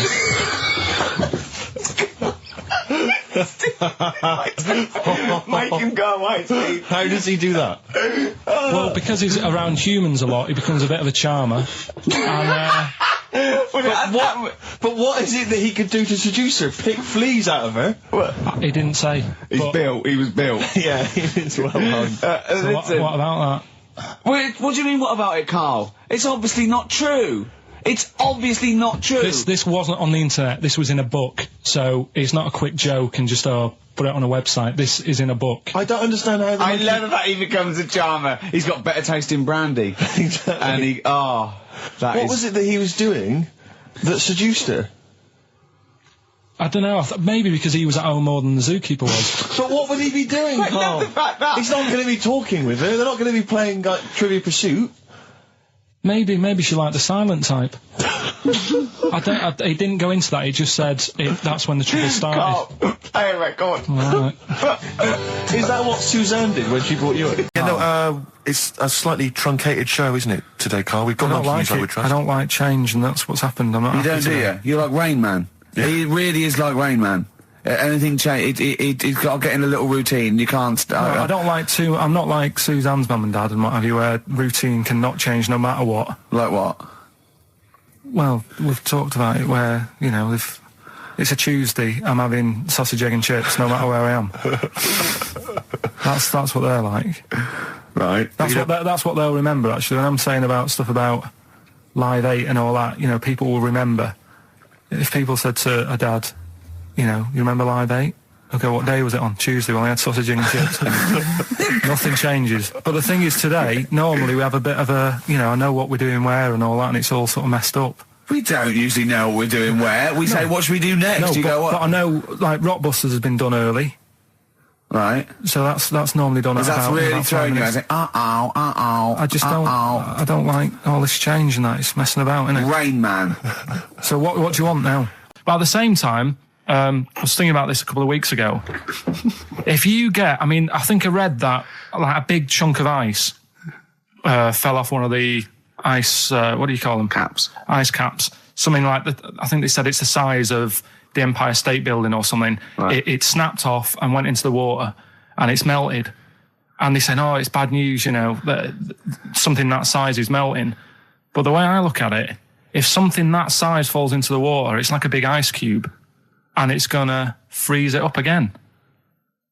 Are you with me? Not really, Carl. Go on. Right, you get a giant ice cube, the size of the Empire State Building, stick it in the water. Yeah. It's gonna make it's gonna stick back on again, isn't it? Well, It's no, gonna stick back only on if it again. freezes up again. Yeah, well, it will it's gonna freeze up. The well, it water's going to won't, get cold again because you've just put a giant ice cube in the water. So when you put an ice cube in a drink, the drink doesn't freeze, does it? No, the because ice it's not. melts. If you put one the size of an Empire State Building in your glass of Jack Daniels, it's going to make it freezing. It's not going in a glass of Jack Daniels, it's going in the ocean. I know, but I'm using my fables. Imagine a world. Use your brain instead. Imagine the world. Imagine the sea, Yeah. like the Arctic or whatever, as Yeah. a glass of Jack Daniels. Okay. A big ice cube falls into it. Yeah. It freezes. It melts back on again. So we're all right. I don't know why everyone's worrying. God, thank God for that. I was getting panicked. Oh, fine. Do you understand what I'm saying? Yeah, no, you're right. Yeah, that will happen. Should we play some more music? How do I, Karl? I was watching. Did you watch The Mammals in the week? No, I missed David it. Attenborough. No. I was thinking actually, right, all this MTV stuff, if there's one reason why I'd like to do it, is I was watching Attenborough, the Mammals programme. I reckon I could do something like that. Right. And just have like me, instead of Attenborough, like a young sort of fresh person, watching like certain animals and saying, do we need these? Do you know what I mean? Yeah. Oh, God! What's it called? Death on Earth? Well, That's amazing! Do we need these? And, No, 'cause there's loads of and the stuff. audience at home would vote. Would there be some kind of telephone like a vote? vote out system. Oh, the that- thing is like, it's something interesting that Attenborough was saying the other night on on Jonathan Ross's show, on his telly show, right? He was saying, he said you could take all the humans off the earth and it would carry on, but take like some animals off it, mammals and that, you got problems on your hands. I thought that was quite interesting. Yeah. So it's like the question is, do we need these? Is that part of the big thing? Right. Like jellyfish. Yeah. We've talked about jellyfish. Yeah. Yeah. So which mammals in particular were You you talked about watching that that you Zoe Ball thought- show, haven't you? Hey? Which mammals were you thinking we don't need when you watched the show the other night? Any in particular that you thought they don't need them? They're not of interest. Well, I like whales, but I don't know what they do. And they're taking up quite a lot of room. Sure. But stuff like but like jellyfish, I looked into because Yeah, you know well, I was I know you talking don't about them, and they were saying they've got no eyes, no heart. There's something like 97% water. Yeah. They're blind, and they do about 33 miles a day. Right. So it's like, do we need them? Could we clear them out? Yeah. Well, the big net. That would be the programme. What? Right, we'll get rid of them. Next week we'll be looking at Rhinos. I think it's genius. Honestly, I think it's genius. And like going along, sort of like picking up sea anemones and going and just lobbing them into the sea. Well, what do you think about MTV doing that? And then I just, in between the bits, Play music videos? I play music related relates to to it. fish, so I could play like Fish, Yeah. that rock guy, or the animals, Rock lobster. yeah, or what else could This I get could in run there? and run. What other songs have got animals in them? The Well, monkeys, could play the monkeys. Yeah, there's about 1 million, so let's not start this. No, but do you know what I mean? So do we need this? So MTV flies you around the world And to you- the most incredible exotic locations. You sort of climb up a tree or whatever next to, I don't know what lives up a tree, some kind of rare parrot. You say, look at Sloth. that, it's colourful, Sloth. it's Oh, interesting. you like sloths, don't you? No, they just live up trees, but I'd say, do we need them? Why? Well, what do they do? What do you mean? What do they do? What do you want from an animal? Carpentry. What do you want? I don't like scorpions, right? Right. But then I found out they look after those monkey things. They're not monkeys, they're Whatever. lizards. Well, all right, yeah, then lizards. They look after the lizards. So there's a reason. But do you need the lizard? Could be your Well, next yeah, question. because the local people made shoes out of them. But not when the scorpion protected them, they didn't. All right, we don't need them then. So, and so ultimately, would anyone decide? I mean, do the animals kind of get a chance to mount a case for their survival? I mean, is there maybe someone that comes into their corner and sort of defends them? I'd have like a David Attenborough type character who says, Right. well, they do this, and I'll go, yeah, but do we need that doing? Yeah. Okay. So what does an animal need to do in order for you to feel that it sort of gets a chance of life? I mean, like a pet, like an animal, like a dog maybe, or a cat, I mean, they give a certain affection to its owner. Is that a valid reason to survive? Not particularly for you. Not really. No, okay. I've been saying that, though. Blind people use dogs, so they are useful. So dogs are useful. Same Farmers burners, use they dogs. often save people, don't they, in Yeah. snowy weather? Cats. I'd have to think about it. Okay. Keep the mice down. Yeah, but you got rent a kill. So Okay. what I'm saying is something that will affect the world. Right. I think you'll find everything does. I think you'll find everything does. Except Karl. I'm not sure what effect he's having on the world. I'll tell you what though, Steve, right? Did you watch The Mammals? Well, obviously that baby who had the kid who had a baby. What was going on there, Karl? That was weird. Did you see that? Yeah, that was going to be your favourite programme, wasn't it? Yeah, it wasn't that good in the end. Why? You told us about this story ages ago, didn't you? Ages ago. I told you about a year ago about a baby that had a baby. Yeah, it's a bit different, the baby that had a baby, isn't it? Whereas a Siamese twin with a breech actually just, developed inside him for, it wasn't even developing. It was a twin stillborn that just was inside, enveloped in the other one's body. So it's a little bit different to a baby what had a baby, isn't it? Yeah. Actually disappointed he was. Do you know what he said to me? He went, well, I thought it was going to come out. And go, oh, bloody hell, I'm 7. What a waste of my life. Like he'd been in there going, oh, hello? Hello? 7? Idiot. Yeah, a bit disappointing. But there was a programme on after that, right? At 10 o'clock on Discovery, and I haven't got Discovery. Oh, it was about... good? Oh, I didn't see it. This is it. I was yeah. going to say to people, if they've got a copy of it on tape, if they can send it in. What was it? About a baby with 4 legs. Right. That was on at 10 on... It wasn't a puppy? No.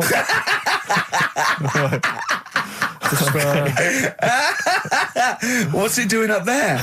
Yeah. It's my baby. Oh, is it, Mum? All right then, fine. Yeah. It's got 4 legs, yes. Yeah. Sometimes they do have Look, 4 legs. Dad's gone, he's never coming back, you've got to get over it. So, if anyone's got not a baby. Send it in. Oh, Right, dear. okay, Send it in. good. So you want to tape with a baby with 4 legs. You're going to be disappointed again. It's not going to be like a baby with 4 legs who's running up the curtains. You know what I mean? It's not going to be that. It's probably going to be 2 legs and then 2 sort of like floppy appendages. You know what I mean? They're not going to be brilliant. It's not going to be like Jake the Peg. You're going to be disappointed.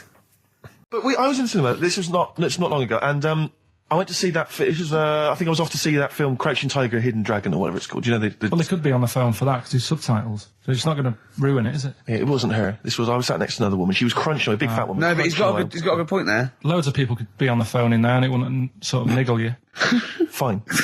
Well, at least we've cleared that. Imagine if that was true. No, because, it's like when you go on the tube and read a paper, there's loads of noise, but you can still concentrate, can't you? He's got you. Do you know what That's I mean? such a great point, isn't it?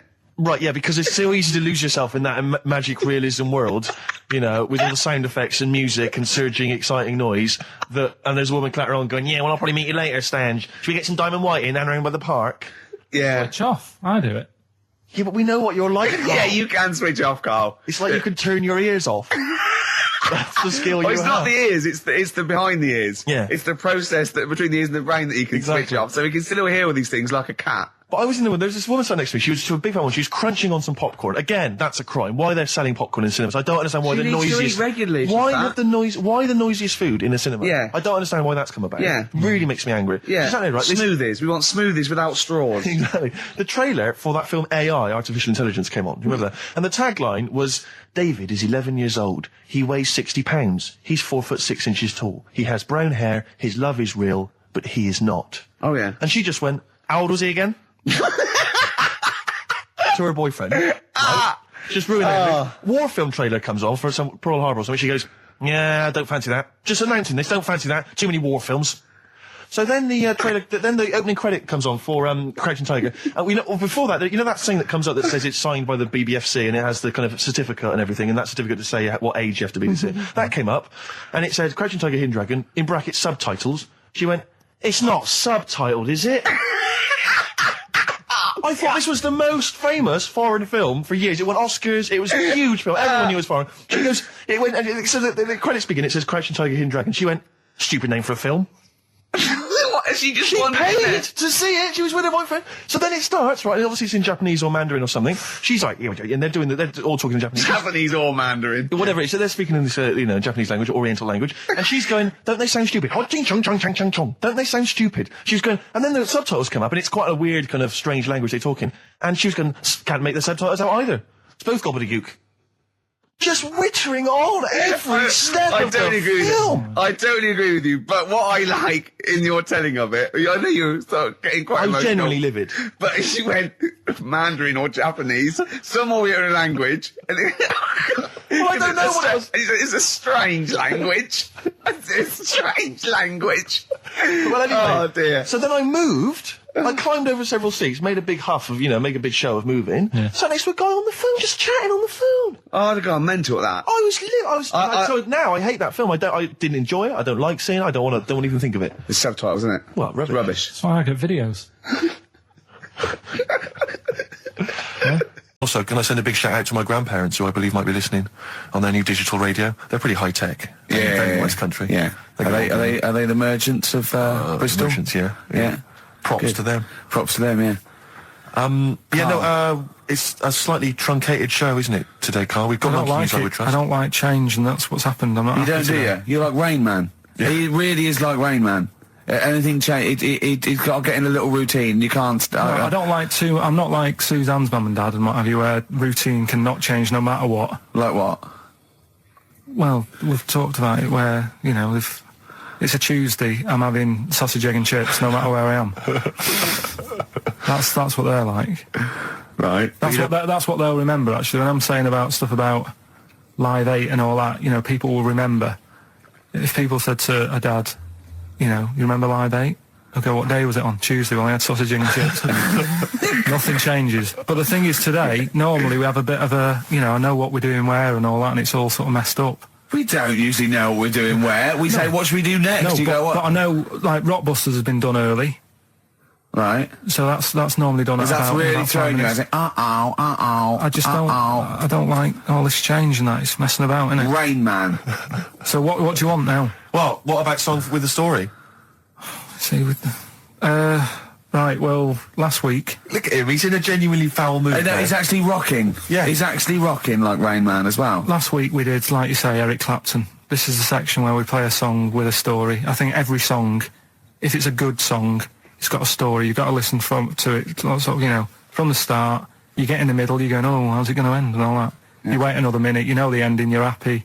But the thing is, as Steve said...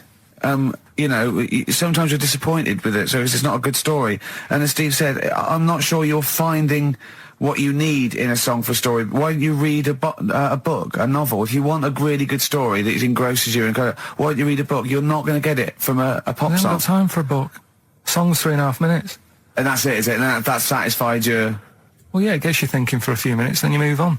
Then you stop thinking. 2 minutes 50, this one, right? And it's brilliant. Go on then. It's about, last week we talked about the little crippled fella, right? This one... As I say, I don't think we say cripple anymore, but go on. All right, this one, someone emailed in saying, if you want a song about that, this is a song you ought to listen to, right? Right. It's about this fella who, basically something happened. I think he's in a wheelchair, right, for some reason. You thought that last time.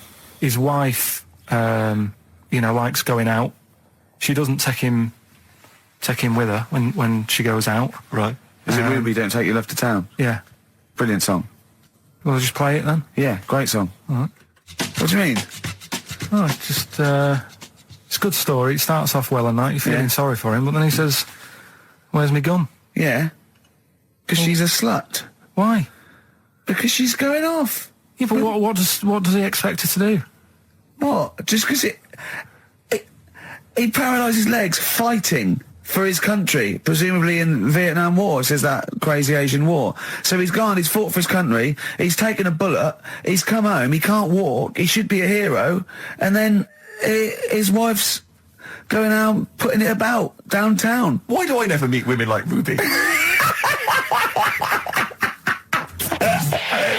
XFM. Forever Lost. The magic numbers on XFM 104.9. Well, the concert's kicked off, Steve. Yeah, I'm a bit annoyed that we're still here, really. Let's try and wrap this up quite quickly and then shoot off. No one's listening anyway. Nah, we could talk about anything. Well, we do. Yeah, true. It makes no difference to us. We could do a lot more swearing than we normally do. We could do even more. It's like this little monkey. Oh, yeah? Who lives in Morocco. Right, I'll just warn you now, you're on thin ice from last time, okay? So make sure, is this real? It's been Don't say anything you would think about it. As you're saying it, think to yourself, is that true? Do monkeys do that? Do they think like that? So, go on then. So anyway, yeah. So there's this magician in Morocco, right? He's got a little monkey working with him, right? The way it used to work, magician used to do his thing on stage, do a little bit of magic. People loved it. Then the monkey came out, had a little cap, walked around the crowd and stuff, got the money, had a good little team thing going on, right? Yeah. So anyway, the monkey's name was 86. Right. Because back then there was so many monkeys, it was like, oh, what names, do you know what I mean? What names do you use, what do you do? So they just named them, right? So this little monkey... What, he had 86 other monkeys? No. It's just like because a lot of monkeys were sort of working back then, helping magicians out, you know, doing bits and pieces, busking, what have you. Well, Rick, you know how there's so many... Why would there be a confusion with that? If he only had one monkey, where's the confusion? People would go, I'm not going to go and see that, I want to see 86, he's the better monkey. Do you know what I mean? What does it matter? I don't know what you mean. Well, why do they need... Where was the confusion? With people going to the circus and going, what monkey are you going to go see tonight? I don't know. It wasn't a billing, was it, with a monkey? But Rick, it's just the same with humans. You know, there's so many humans now that we can't give them names anymore. Yeah, they all have to have numbers. Exactly, yeah. There's so many humans, you know, with 5 billion people. We can't give them names. It's impossible. But, you know, with a few monkeys anyway, number working... 22, go on. So, anyway, there he is. 86. 86. With his hat. With his hat, walking around, getting the money. Yeah. Anyway, the magician sort of, you know, thinking about moving on. Because in Morocco, he'd sort of done all the tourist traps. Sure. So he had a word with the monkey, he said, how about we... See? No, let him continue. Think. Let him continue. He didn't have a word with the monkey. Let him continue. So what do you think about going over to Spain? Yes. Sure. So, the monkey was in agreement? So he said, all right, go on then. Right, so they get in the car, and, like, the magician knew he'd have a bit of a problem on his hands because you're not meant to take monkeys out of the country. Yeah. Right? So he thought, right, what I'll do, I'll get a car, right? Right. Stick the monkey in a boot, right? Get on the boat and hopefully sort of, you know, stick it in some luggage and what have you. Yeah. We'll be over there, we'll be earning big money, everything's going to be great. So the monkey was like, brilliant. So they get in the car, they're on the way to the boat, and pull over at a petrol station.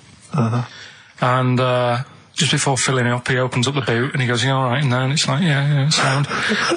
So he leaves the boot open so it can breathe and get a bit of fresh air whilst it's filling up. Goes in to pay the money. Yep.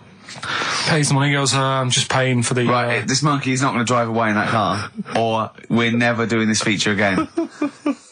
Karl, what happens? What's number 86 up to? So...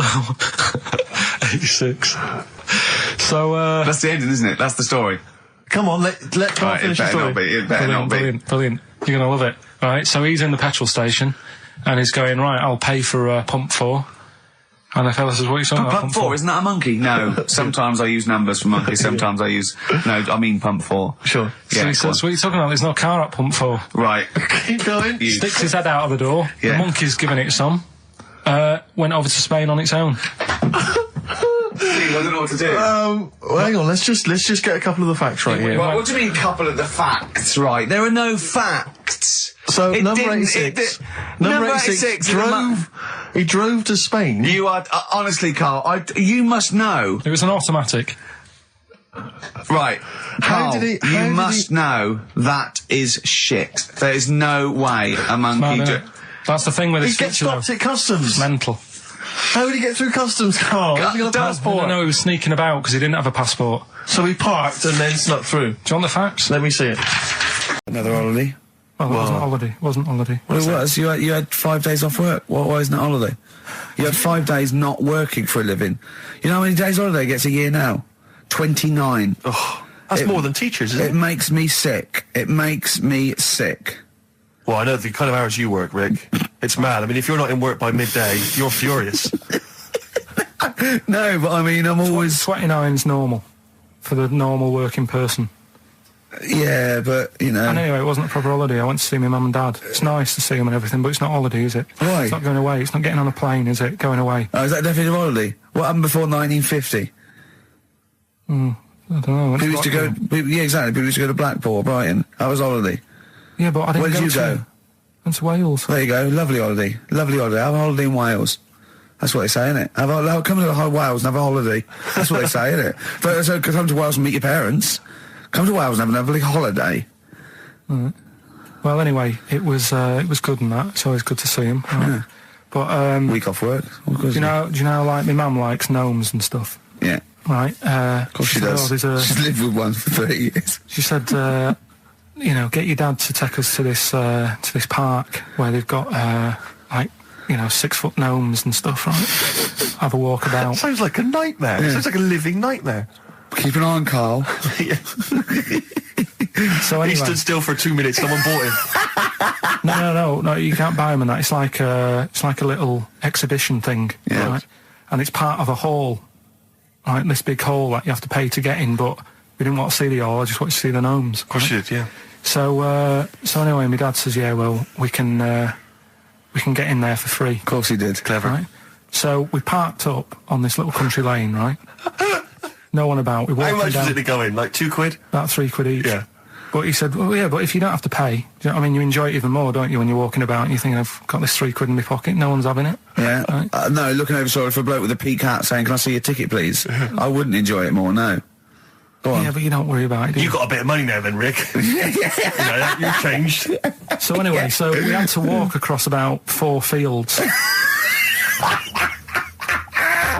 £3? Right. And what happened was, we're walking through all these fields and what have you, big grass and muddy bits and all that, 'cause it'd been raining, and climbing over fences and stuff. And we're in this field, right? And I look to my right, and there's about 30 cows all staring at us, right? And Suzanne started to panic a bit. She said, we shouldn't be here. And Dad says, of course we can. We're allowed to go wherever we want. You know, all this land, it's ramblers' rights and all that stuff. Yeah. And take a cow if you want, unattended. Serves him right for leaving him in the field unattended. I'm having one. And So keep us fed for a week. across. Anyway, these cows start surrounding us. Surrounding us. And, oh, brilliant. Oh, no. Face off. And Suzanne's panicking, going, this isn't right. We're not going to make it to the fence in time. They're moving faster than us, and he started sort of running a bit. Wow. And it's like some kind of bovine West Side Story. A gang of cows coming at you. Don't worry about it and stuff. But my dad had to sort of stand there and like wave a stick at him. Of course. And we got away, but Suzanne was like having a bit of a sweat on. Got away. Saying, we could have got killed. Sure. And my dad saying, nah, it never happens. And I just wondered if it does, if there's a risk of... Yeah, it is rare, but there's been a couple of cases of being trampled by cows. They're not aggressive. They sort of run through you. Well, they're aggressive if they've got a calf. They do have kids. What? You had kids with them. Kids, yeah. That's goats you're thinking of. Yeah. Maybe they were trying to sneak into the gnome thing, and they were worried that, like, if too many people did it, and they thought some cows, we can just sneak in where cows, no one's expecting cows. And the cows were going, walk upright like you're human. Don't walk upright. They thought you'd blow their cover. Yeah.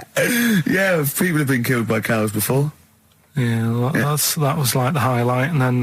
So when you arrived there, you were presumably covered in mud, looking like something that had just come from Glastonbury, staggering around this exhibition. It wasn't that bad. It was just like a woods, and it had like a funny sort of funeral, like a graveyard thing. Right. Yeah. With bodies sort of hanging out the ground and that. And we had these 6-foot gnomes. Right. And then we just set off again, walked back. But we're sure this wasn't a dream? No, it was good. It was good.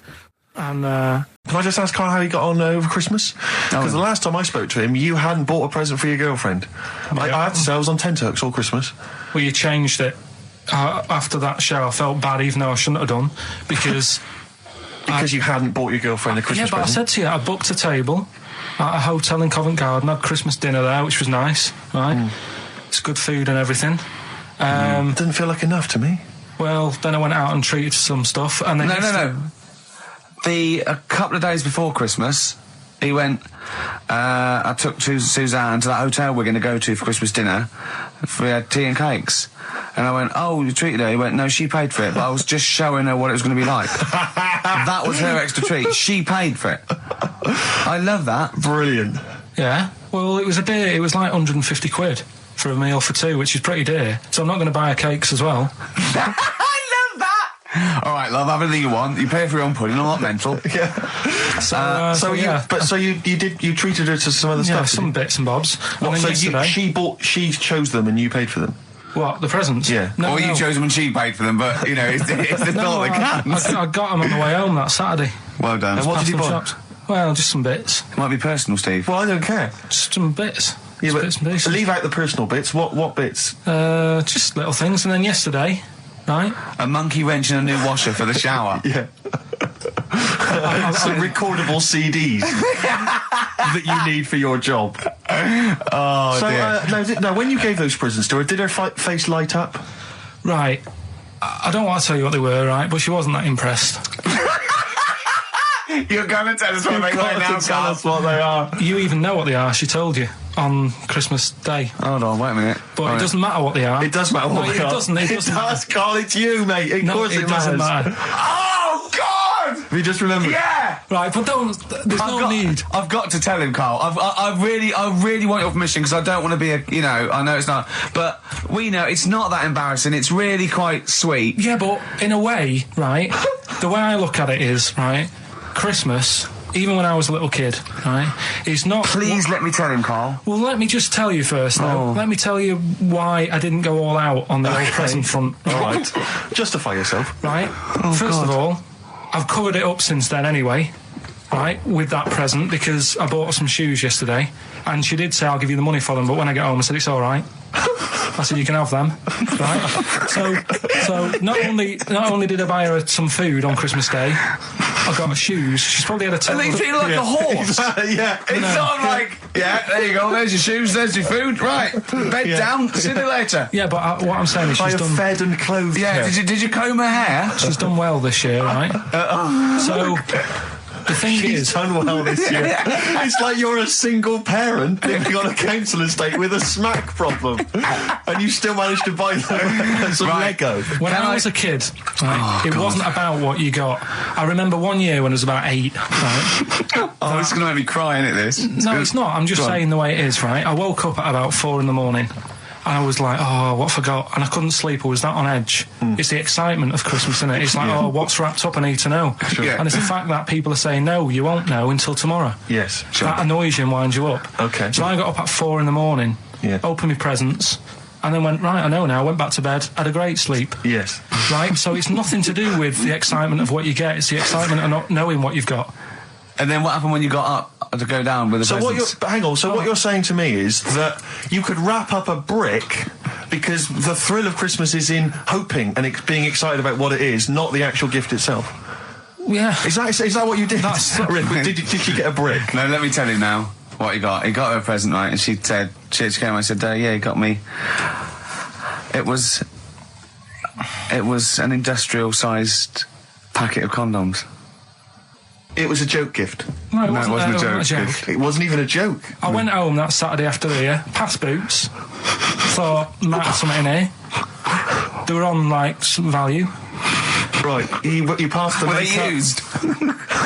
Right, but anyway. The makeup, you passed all the other... Past the makeup, stuff. past the lovely vanity cases. Yeah, the foot spas. Exactly. Yeah. Oh, hold on. How much are these, love, for 100? Yeah. $4.99. Yeah. Do I get them reduced if I buy in bulk? So how many did you buy? What was it? I don't know, probably about 100. Right, okay. And is she allowed to use those with anyone? Did you wrap them? Can she just go out and have a wild time? Well, you don't need to wrap. They're already wrapped, aren't they? Oh. And then what did she say when she opened them? No, wait. Carl, what did she say? Right, play a record and we'll come back to this. Oh, that's feeder and come back around. It's a new leaf, Steve. I'm going to do properly now. I'm not going to be slovenly. I'm sitting up straight, you see. Yep. And it's going to be a proper DJing, because I think... Coming up soon, some great tracks, including a new one from Abs and an old one from Snow. Informer. You know me, don't be stormy, eka-boom, a licky boom boom down. I'm joking, of course. We've got some fantastic tracks. There's some great chat, and we've got Karl with me, great Steve. Chat. Steve, I'm Ricky Gervais on XFM 104.9. There he is indeed, with him, Steve Merchant. And Karl Pilkington, of course. Say hello, Karl. All right. Yeah, nice. And you say you read... The beginning of a radio show is very much your wares, your shop window, laying out your stall. I don't think you could choose a better track than The Only Ones, Another Girl on the Planet. I'd love to hear it. One of my favourite intros, that. Amazing. Oh, that was dangerous, because I once heard on Capital Radio, this has got to be the greatest rock intro of all time. And they played Money for Nothing by Dire Straits. Brilliant. Yeah, I can just imagine them putting their head down. I remember a friend of mine, when I was at school, he just bought a car, and he took me outside to show off the stereo system, Money for Nothing. Really? He just played that. I've never heard the song before. Just played that for its entire 4 or 5 minute duration. It is a good song for the sound system. Yeah, it's a good song for showing off intros and sound systems. Exactly. Yeah. You said you were driving along earlier. You saw someone. Yeah, it was one of those zooped up sort of sporty saloons. Nice. You know, the big like a Mondale or something, those big, and it was blaring out, and the bloke in it was sort of like, I could tell he was 24, but already going bald. Yeah. From like obviously his estate agency job, not too but he's made a bit of money, and the stereo system was ridiculous. I mean, so loud, and it was going through Covent Garden. He was playing Snow in Informer. Do people remember Informer by Snow? It was a big tune in my I don't know. It's great. Yeah, I always enjoy it. Can I bring that in next week? Can we play Snow next week? Well, you can play a tiny little bit. Tiny little bit of Snow. Yeah. Informer. Do you remember Snow, Karl? Yeah, you loved it. Yeah, big tune. Yeah, loved it. Oh, did you? Big tune from the 90s. Happy song, isn't it? You were saying that you've turned over a new leaf. Yeah. Is that in all aspects of your life, or is that just in your broadcasting career? Because the reason I bring that up is because, do you want to describe what you were eating just now when we came in? Because you're a 40-year-old man, you've put on a little bit of weight, so presumably you're watching what you eat. Well, no, but it sounded exotic. I went into a cafe and they didn't have a cheese sandwich. Right. And can I describe what it looked like to me? Right, it looked to me like a big slab of cheese. You've just got them to just cut off a big block of cheese, like the size of a CD case, or one of those double albums, right, of cheese, right, and just lightly melt that for me so it drips over my hand and it gets really greasy in the bag. But just lay some strips of bacon on the top. Yeah, but listen, you've embarrassed yourself. Is that what it was? No, it's a croque monsieur, so it's French. It's a what? A croque monsieur. A croque monsieur. Yeah, and so I thought, I've never heard of a croque monsieur. You're having a see, you've embarrassed yourself. Is that how it's pronounced, or is it croque monsieur? Oh! Hey? You didn't expect me to be bringing out the French. Hey? Tu aimes la musique pop? Oui, je t'aime la musique pop. Le plume de ma tante. Où est le syndicat d'initiative? That means my aunt's pen. So what was it then? It was a croque and it was just too greasy. It was just too, and it was all wobbly. I like toast, I like it to be crisp. Sure. That's the thing with like, what? This is rubbish. Play Coldplay. Back to form there, Oasis, and Little by Little. This is XFM 104.9. I'm Ricky Gervais. Who are you? My name's Steve Merchant. Good to see you. Thanks. With us, the producer in the studio is Karl Pilkington, and he'll be doing the buttons. Yeah. You made a good effort there, but once again, got bored. Words to your enemy, Rick, and they defeated you once again. Yes, run out of steam with the sentences. Every week I think, well, I'm really going to make an effort now. I've chosen some records. Yeah. That's it. That's as far as it goes, isn't it? Yeah. Maybe you should write out what you're going to say at the top of the show. Write that out. Get a nice big crayon. I like to keep a little bit of, a little bit of something, a little bit of spark, a little bit of liveliness to it. Sure. How are you? Good to see you. Yeah, it's great. It's great to it's great to be out of the house again. Yeah. Oh yeah, just I was going to say, because we've been doing this for a long time now with a little break, but XFM are bringing new listeners all the time. I've heard 4 or 5 a week. Really? Yeah. New listeners tune in to XFM 104.9. Beware. Yeah. And we might take it for granted the people that know who we are, know who you are, know who Karl is. Sure. Now, if you're a regular, then you know exactly who we are. But for those of you who don't, I'm Ricky Gervais. Ricky Gervais, a BAFTA award-winning actor and writer. Steve Merchant, all those. A friend of yours. Yeah. And this is the important thing. Karl Pilkington. Absolutely. Our producer. I say producer. He was the bloke who was lumbered with a job. If a tree falls in a forest and no one hears it, has it fallen over? Any of those. Excellent. That's brilliant. Yeah, if you leave the room, Rick, what's the sound? Get quieter. Yeah, what's the sound of one leg hopping? Exactly. What we got there, Claire? Do you want some music or I'd love to hear it. What you got? Yeah. I got the Vines actually. Oh, play it. Strokes. Someday. I'm already annoyed. I've been here 3 minutes and I'm already annoyed. Yeah. I'll bring back Claire, I'll tell you. No, it's not his fault. It's the whole place. The library's shite. I tried to get. Oh God! I had to go to Capital Library. Fancy that. I had to go to Capital Library to get a couple of records I wanted. Right? Place is falling apart. The email's not working. It's so shoddy. He's had 2 weeks off. On holiday. I mean, they might as well bulldoze this, honestly, because for all the, it is ludicrous. And we get paid peanuts. You get paid, do you? Oh, and it really annoys me to have to fight. Oh, anyway. Anyway, just calm down. 104.9, I'm Ricky Gervais, with me Steve Merchant and Karl Pilkington. Karl, you're back. Alright. How was it? What, the holiday? Yeah. Well, it wasn't all fun, was it? Because my dad was in hospital. Oh, but he wasn't during the holiday. Not during the holiday, though, was he? You came back from holiday and then found that out, didn't you? Yeah, but it happened when I was on holiday. Did you know that, though, when you're on holiday? No, because I didn't take my phone with me. Well, the weird thing is, I got a feeling when I was sat there, because it normally happens. It wasn't a nudie speech, was it? When I first went away, you saw that old fellow with his packet out. When I went to Ibiza, right, I had a feeling, and I called home. My dad had punctured a lung. When you say you had a feeling, what do you mean a feeling? Just like, I should call home. There's something not right.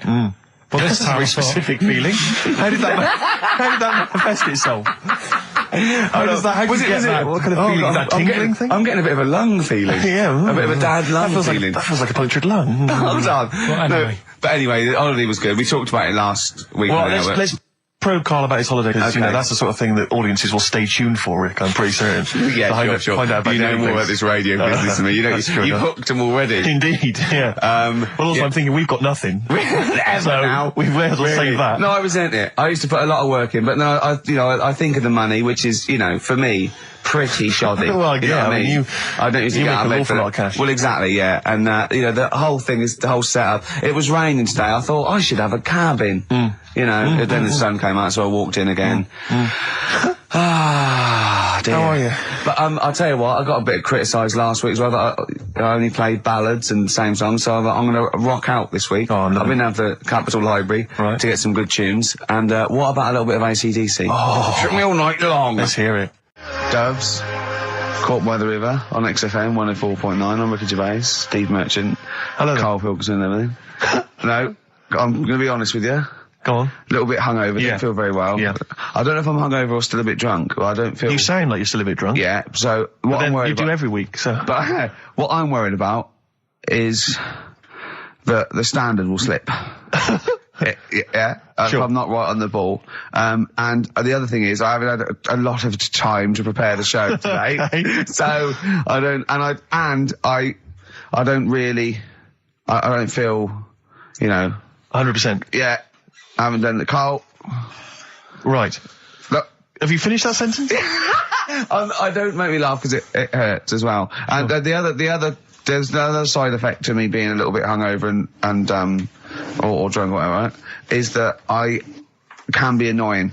Right, yes. Because just to amuse myself, I sort of turn my body off a little bit and just poke and like that and annoy people and that. I want to sort of well, you do the physical equivalent of freewheeling.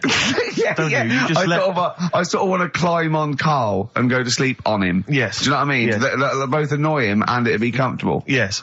Which is...